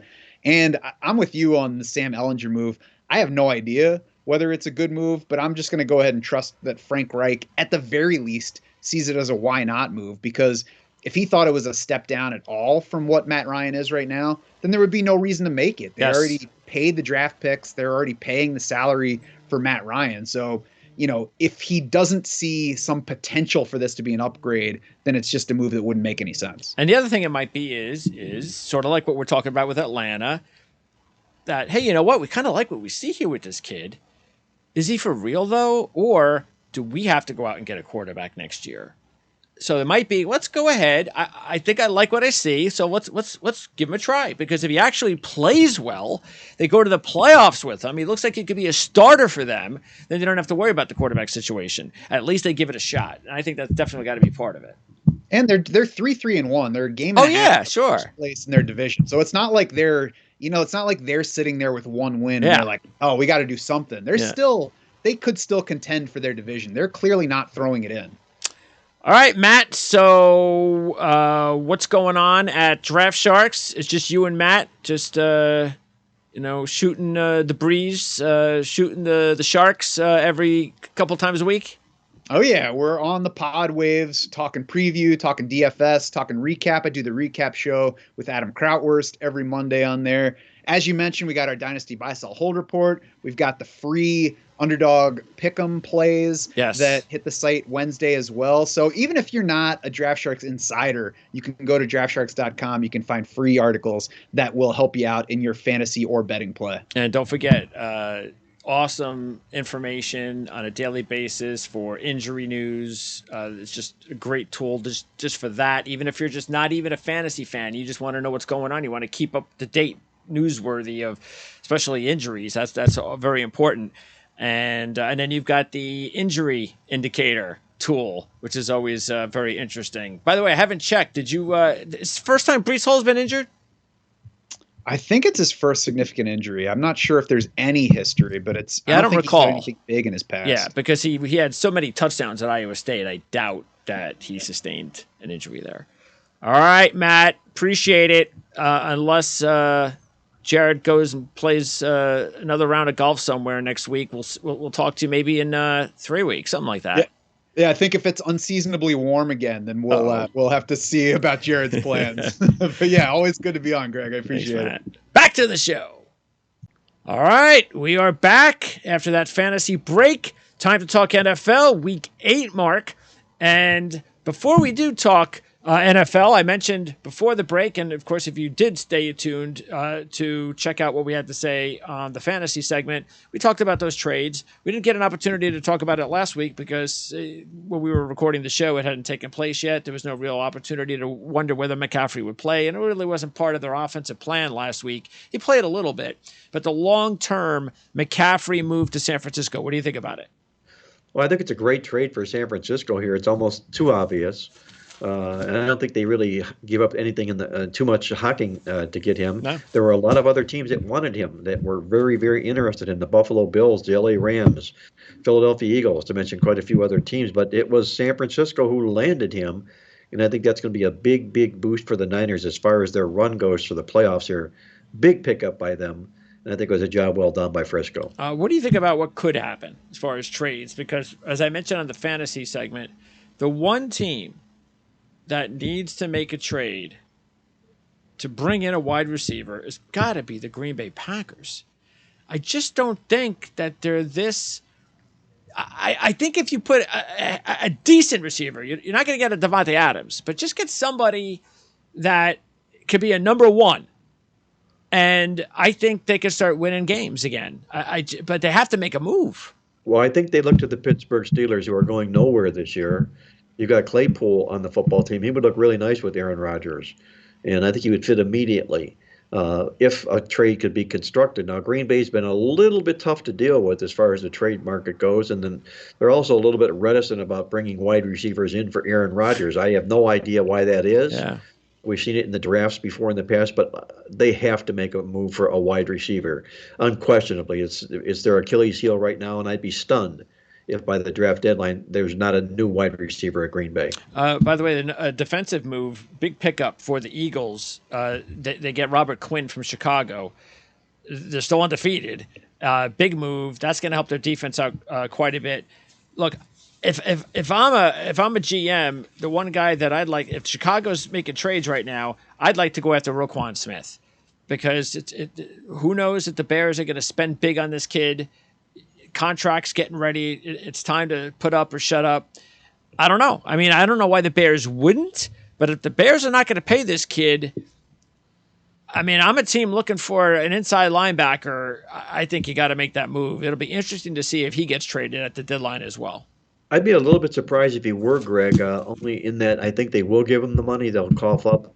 Eberflus is a defensive coach, and Yeah.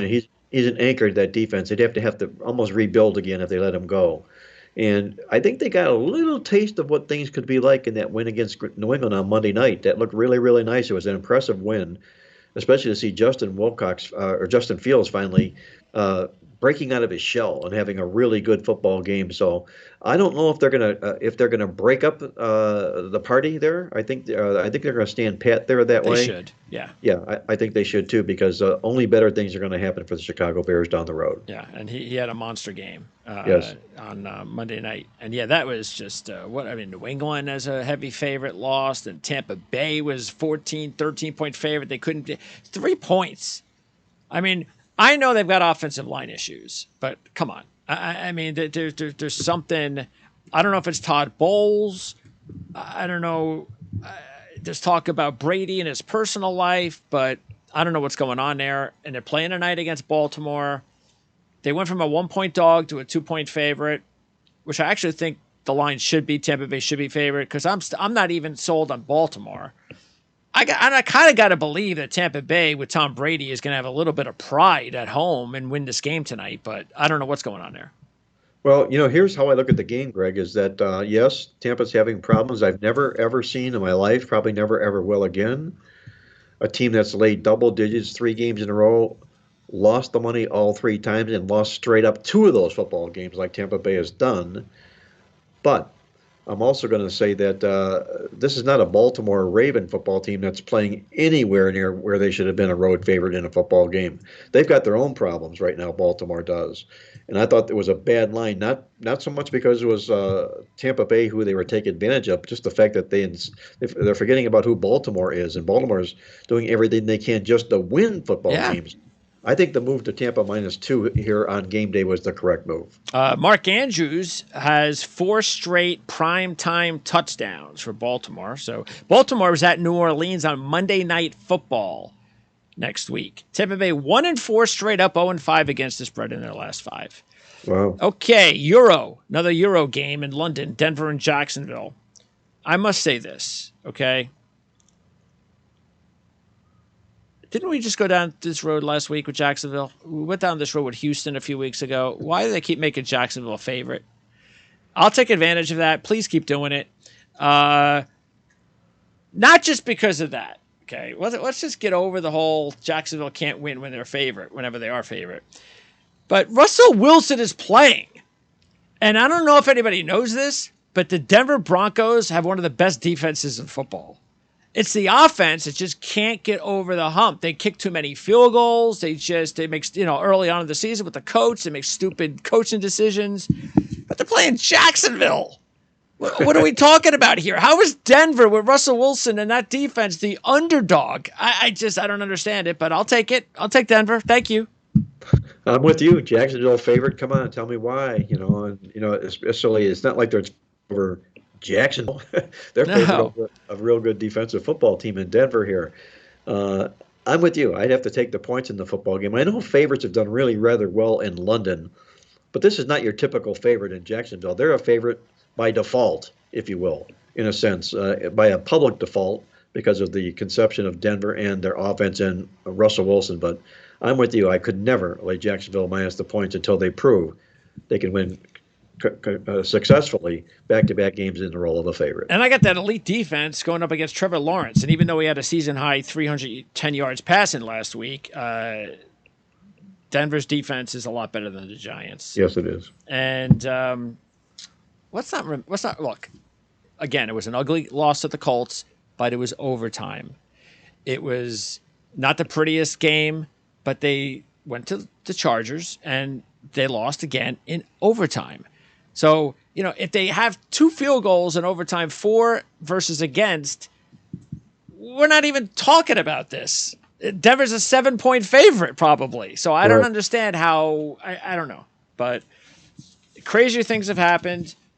Sooner or later, Jacksonville's going to win a game they're favored by, but I'll just keep betting against them, and because I'm already ahead. So I'll just keep betting more and more until they eventually win. And by the way, the team that they lost to last week, and how in the world did the Giants let Jacksonville almost win that game last week? Barkley, first of all, goes out of bounds like a dummy. And he even knew it. He says, that was stupid. I shouldn't have done that. And gives him like almost an extra minute on the clock. But if you're watching that game, it's like I actually almost turned it off. I couldn't even believe, because I have my condensed games. And the only reason I didn't turn it off, because I looked and I saw that there was more time left. I was like, why is there so much time left? Giants are about to just run out the clock. So I went ahead and I just fast forwarded a little bit and I realized, well, wait a second, they got the ball back? And they actually got down to the 10-yard line and had like 3 shots in the end zone. But, Trevor Lawrence ain't going to throw a touchdown pass. So it went right down to the goal line, the final play of the game. Yes, the last pass. That's right. It went down to the goal line. Yeah. Right. So the Giants, though, are now in Seattle taking on Geno Smith and the Seahawks. And we said last week that Seattle was an interesting play and that it could be a nice little upset play as well. And they went ahead and did it. And there are some trends that aren't very good. Here's the one that's really not good for Seattle. 0-9 against the spread in their last 9 off back-to-back wins when their last win was by double digits, taking on an opponent off a straight-up win. So 0-9, that's not very good. But, and I know the Giants are 6-1 straight-up ATS, but at some point, enough already. Okay, the Giants are not winning this game. They're just not. They've won just too many weird games. They're not this good. It's just not going to continue. And maybe Seattle wins by 2 or 1, and the Giants cover. But I still like Seattle, and because of that, it's only 3, so I'm taking them big time. I think they're going to beat the Giants. And Geno's going up against his former team, too. Well, the only thing I could say is if Geno were quarterbacking in Philadelphia, it would be a match made in heaven. Yeah, right? Geno Stakes, right. But that's not the case. He's in Seattle, and he is indeed NFL Comeback Player of the Year this year. Giving him his due, he's done a great job, and he's got this program. We're talking about them again, and they're back in the race again. But you've got a New York Giant football team that, Greg, some teams just have destiny written all about them. Sure. And Daboll's done a great job with this football program here. They've got a whole new identity about them. Just the fact that they got out of Jacksonville alive last week, and maybe perhaps they shouldn't have, but they did, I think bodes in their favor here. And we're also seeing, I think, a rebirth or a second coming of Daniel Jones, their quarterback. who is really quietly having a very, very good football season here. He's running the football as good as any quarterback in the league, maybe only second to Lamar Jackson. I have to play the points with the hot hand here. It's like if you're on this merry-go-round with the New York Giants, there's no sense in hopping Oh, off right no. now. Not if No. you've been on the ride. Of course No, not. especially if you're taking points. So I've been there with them along the way. I'm going to stay on that ride for as long as it continues. Yeah. Ryan Dunleavy, we said, will be on the show next week. And I'll remind Ryan, because when we were doing the show last year, I said repeatedly, why don't they've got to let Daniel Jones run the football. That's what he is. He's an athlete. He needs to run the ball, and then he's never going to just stand in the pocket and be the quarterback that they were trying to make him into with the other regime. So Brian Daboll, very smart, because even though it's dangerous and he can get hurt, hey, you know what? You got to take the chance, because that's the only way he's going to be an effective quarterback in the NFL if they could devise ways for him to run the football. And between Barkley and Jones, and then you throw in the other half, you got Kareem Walker. So you got two teams that really can run the football. The difference, though, is Geno can also throw the football. Daniel Jones, things open up a little because of the running game, but Geno's I can't believe he leads the NFL in completion percentage. That's what I did not expect. Geno Smith. Yeah, give him his credit. I mean, he's always felt he could do that. He was very, very immature as a person and as an athlete when he first came into the league. But hey, maturity's all in the rearview mirror right now. That immaturity is, and it's working out real well for him. So I'm not going to look for Geno Smith to any longer lose. No, it should be a high-scoring game. Yeah, exactly right. Yeah. Exactly right. So, that being the case here, I think the Giants warn at least looking at them plus the points. And speaking of New York teams, the Jets are also hot, and that's because their defense is doing a really good job. They're also running the football. Unfortunately, Breece Hall gets hurt after the big run last week, a little bit after the big run. They make the trade for Robinson, so that's okay. But yeah, it's here's a few things that I found out though. All right, I don't know how many people are talking about this.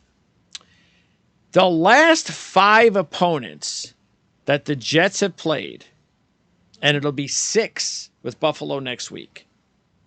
All of those opponents were coming off either a primetime game or London. Wow. Okay. Now, so Thursday night, London, Monday night, Sunday night. Well, that's a real good point. Real good spot there. And obviously they've won 4 out of the last games. And the Jets are 4-0 straight up and against the spread the last 4 games, all versus, as I said, the primetime teams. But how about this? The last 6 opponents that the Jets have played have come off a loss. Oh, that's going to be New England again here, right? Well, next week it would be New England. Yeah, but New England lost last week. That's 6. So that's very, very interesting. Not only have they played primetime type teams, but they've also played teams coming off the loss on those primetime type games. So they got a kind of, interesting dynamic there, and maybe that's part of the reason they've won 4 straight. So when Green Bay beats Buffalo, we can make it 7. There you go. If that were to happen. Imagine that, yeah. There's another real unique situation in this football game here, Greg, and it's that this is the first time in 40 games in this series that the Jets come in here with a better record. I can believe that.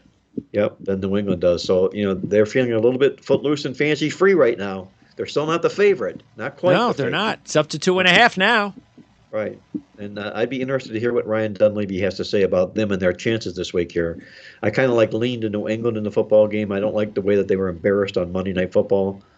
And I still think New England's got a little bit more talent here, and I think Bill Belichick will probably be the deciding factor in the game. Well, I hope the Jets recall the last meeting, 54-13. Ooh. New England won. They've beaten them 12 straight times. Okay, next up, quickly, Miami and Detroit. Miami's a 3.5-point favorite. I got to stay away from this because Campbell, the head coach, is 8-2 against the spread as a home dog. And Jared Goff in his 3 home starts has been fantastic. Miami, meanwhile, has not lost with Tua at quarterback. No, they've been really, really good with Tua behind center here, and Detroit was another one of those throw-up games last week. If you had the Lions, like I did, to watch them lose in the manner in which they did that football game last week against Dallas was a complete throw-up. Dallas leaves the football game. What was it, 24-6, the final, something Yeah, like and that? it was like 9-7, like wasn't it? It was like a close game until the Yeah, last. with like 6 minutes to go in the Yeah, game. And it was a time in the fourth quarter when Detroit had the ball first and goal at the 1, and Jamal Williams fumbles in the first play. yeah, Just it was 5 turnovers is what did Detroit in. But you know something? Somebody reminded me, that's what bad teams do. yeah, They find ways to lose football games. And Detroit's a bad football team. I don't think Miami is, and for that reason, I would lean to Miami in this yeah. contest. I would do that as well, but I'm staying away from it. Again, I want to see because that Dan Campbell, he's 2-0 this year against the spread as a home dog. So, by the way, Philadelphia and Pittsburgh. I think you have to go with Philadelphia. I mean, I know it's a big 10-point number and all that, and Pittsburgh's played a little bit better the last couple of weeks, and Pickett, played pretty well. But I mean, how do you go against Philadelphia right now? They're 3-0, straight up ATS at home on the season. They're trying to equal their best franchise start since 2000. Well, the best franchise start actually was 2004 when they were 7-0. They're trying to equal that. I know it's a nice little rivalry, state rivalry, but maybe that's a bad thing for Pittsburgh. Well, what I see here, Greg, is our awesome angle in the newsletter this week. And it's basically supporting Philadelphia in this football game because they're an undefeated football team playing off a week of rest. And those Okay. teams have done exceptionally well in this particular role. Okay. In Pittsburgh, you've got a football team here that has been playing some gutty football here Yeah. of late. That's Mike Tomlin coached football teams here, and Kenny Pickett's only going to get better, I think, before the season ends, then he'll get worse. But I can't step in front of Philadelphia right now, and especially not with the football team that's not going anywhere in Pittsburgh. I would have to lean and lay the points with Philadelphia here. And by the way, they go into the bye next week. I mean, after the bye, which was last week, as you mentioned.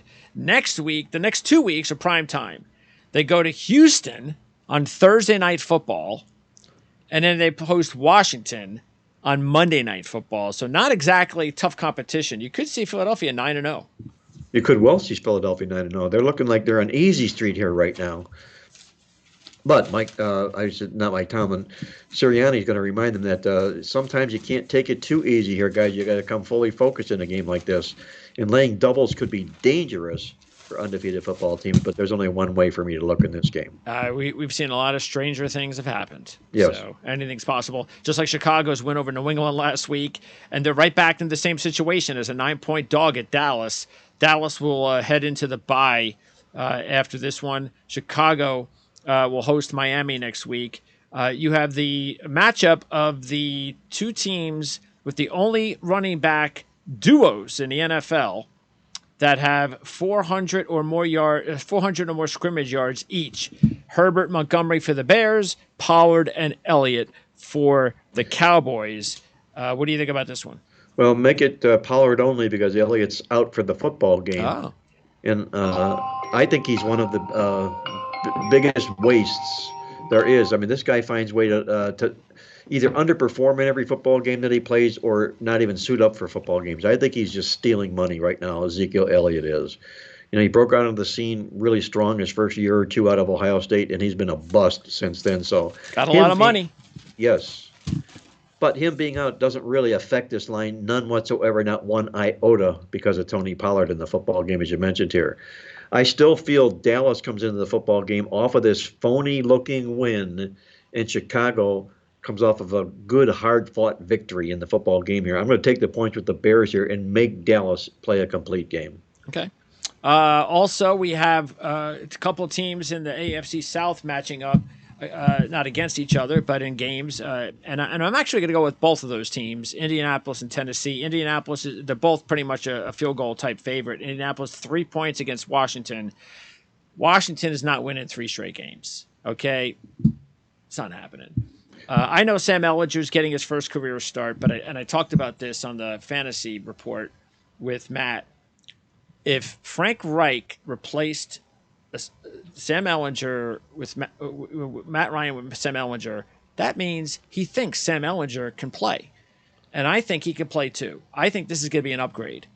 And I'm gonna take the fact that they're only at 3 points. They're clearly a better team than Washington. So I'm definitely taking this one. Well, I'm going to say this about Indianapolis here, and there's a lot of black clouds that are hovering over Naptown right now. And it's because of the Matt Ryan situation. And Matt Ryan is not playing because of a purported shoulder injury. Yeah, well. Okay. Yeah. He's not playing because of a contract, okay? And it's all about the money. It's all about having to have him on the roster at the end of the season when he goes for his next physical. And if he passes that physical, it's worth $10 million to him, okay?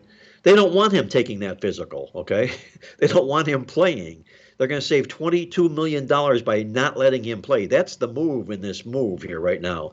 So Sam Ellinger, who had a great preseason, he did terrific, but he's never taken a snap in the National Football League. He's a backup, turning into a starter for the first time. Yes, he is. He's only 5'11", but he started every year, every game for 4 years at Texas. So yeah, he has a lot of experience. Yeah, there'll be a lot of support for him here, but I still feel Taylor Heineke is being overlooked in this football game. He's won 6 of his last 9 starts, the money 7 times in those games here.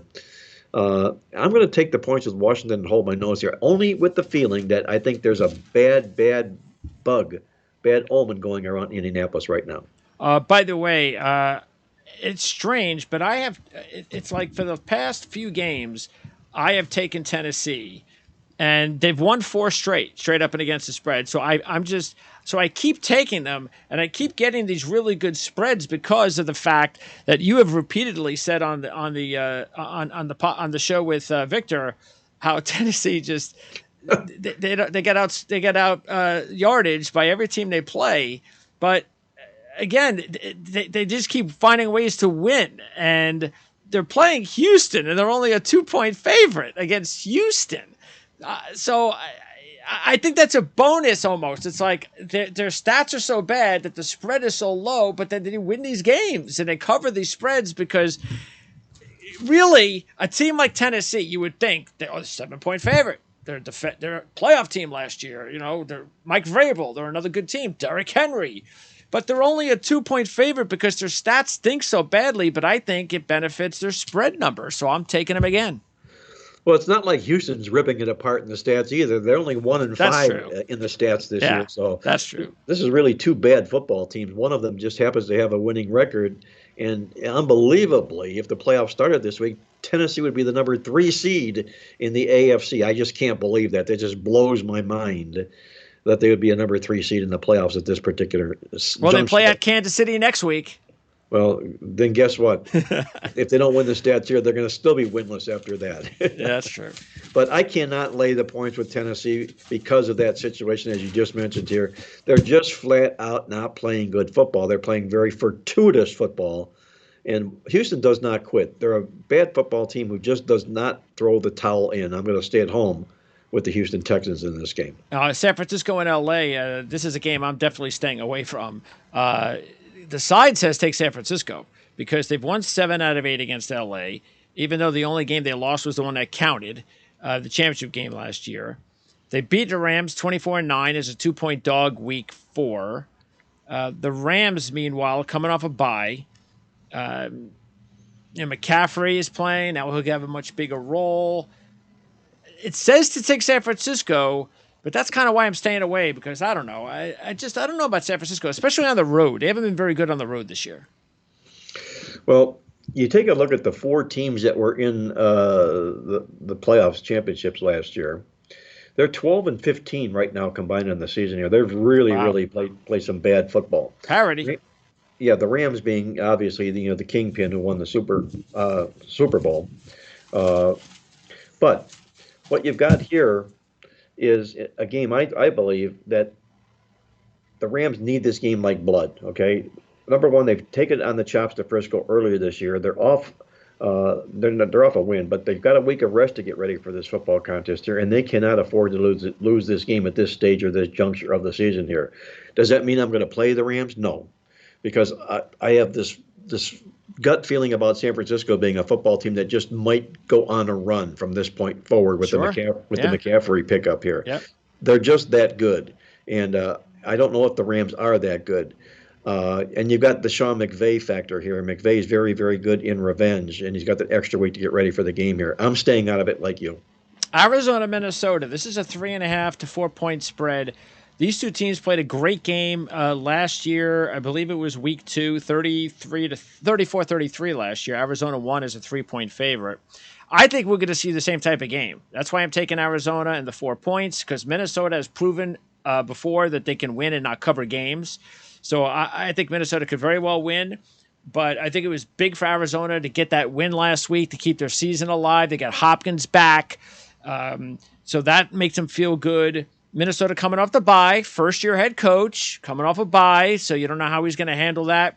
This could be a really fun game to watch. I'll take Arizona and the points. Well, all the good things Arizona's done, Greg, have been on the road under Cliff Kingsbury. Yeah. He's been horrible at home. He's been excellent on the road. Now, like you say, with Hopkins being back in this lineup here, I think this is a football team that you might want to watch getting on from this point moving forward here. If they win and cover this football game, there's going to be a lot of support for them in Vegas moving forward from this point here forward here.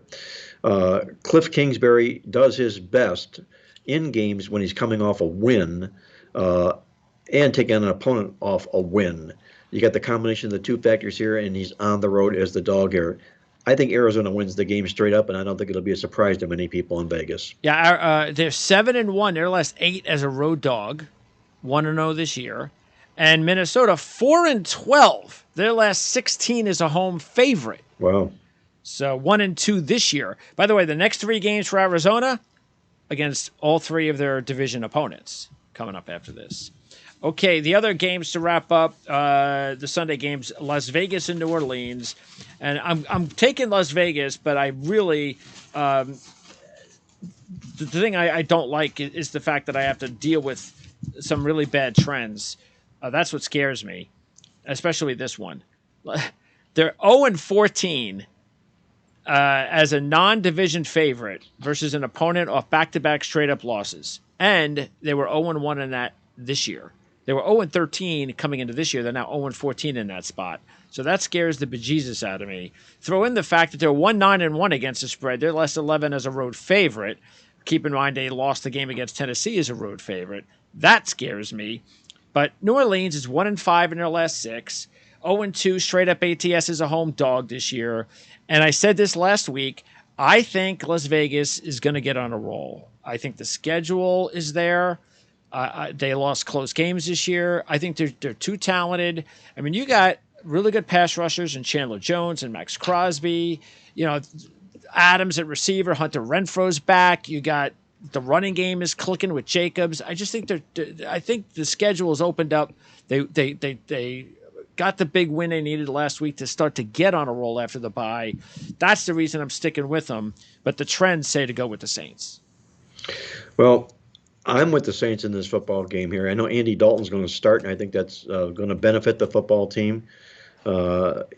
He's a lot sounder quarterback, and you know what you're going to get from Andy Reid. You don't know what you're getting from everybody else.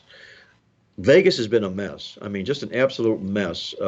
They're always perceived to be this good football team who never, ever delivers the goods.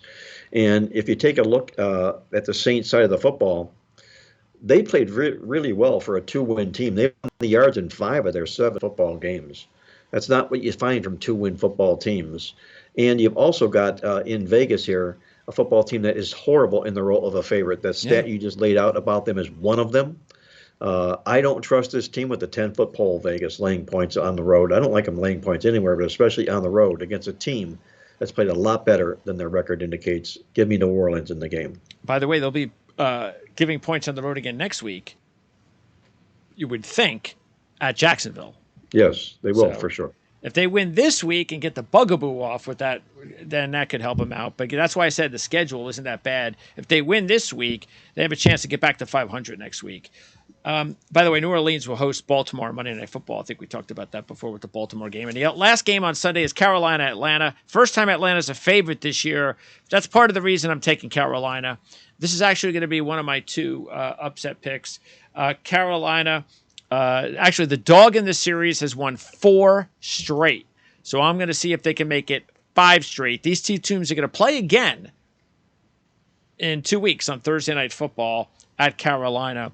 But I think maybe with Robbie Anderson traded, McCaffrey traded, it certainly helped Carolina against Tampa Bay. So I kind of like the feeling around Carolina's clubhouse.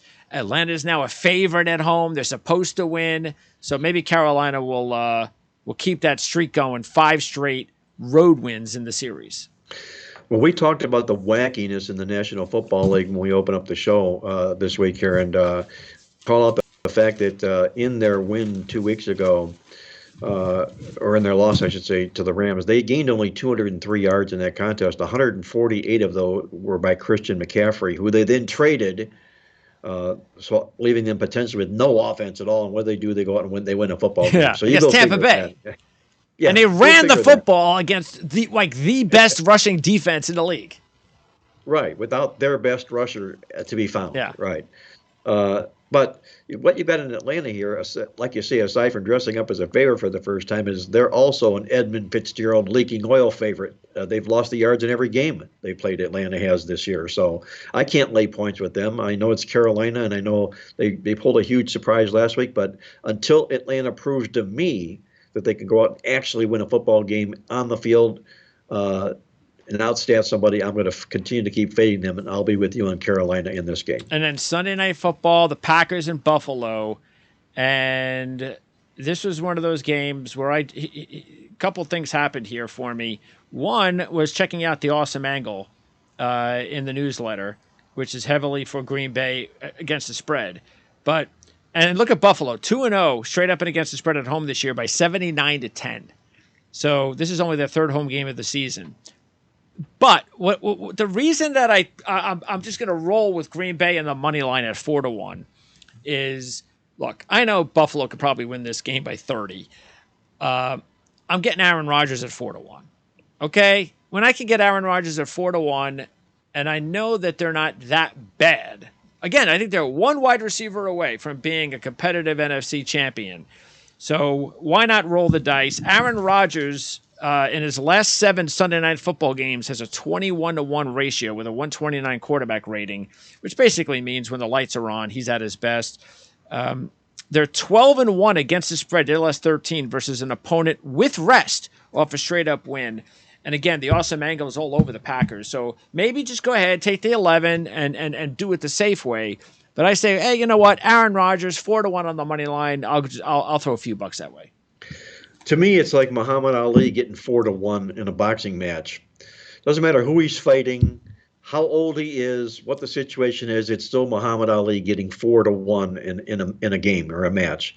Same thing with the Green Bay Packers here. I know Buffalo is the best team in the National Football League, hands down, going to win the Super Bowl. It's over. Let's wrap up the football season. Coming off a bye. Yeah. All the goodies are there. Yeah. But my goodness, if you look inside these numbers at these stats that support Aaron Rodgers in his football game, they would blow your socks off here. Just the fact that he's an underdog, the Awesome Angle that you mentioned in the football game, it goes on and on and on. Aaron Rodgers in October, 40-15 in his career. Aaron Rodgers, when he's in games with a losing record and taking on a 750 or better team, 5 times he's won all 5 games straight up. Nice. 4-1 to the spread. So we can go on and on and on and on about all the great stats that support Green Bay and the Packers in this football game. It's the point spread that makes the difference in this game, Greg. We're not talking Rodgers and all these numbers taking 3 or 3.5 points.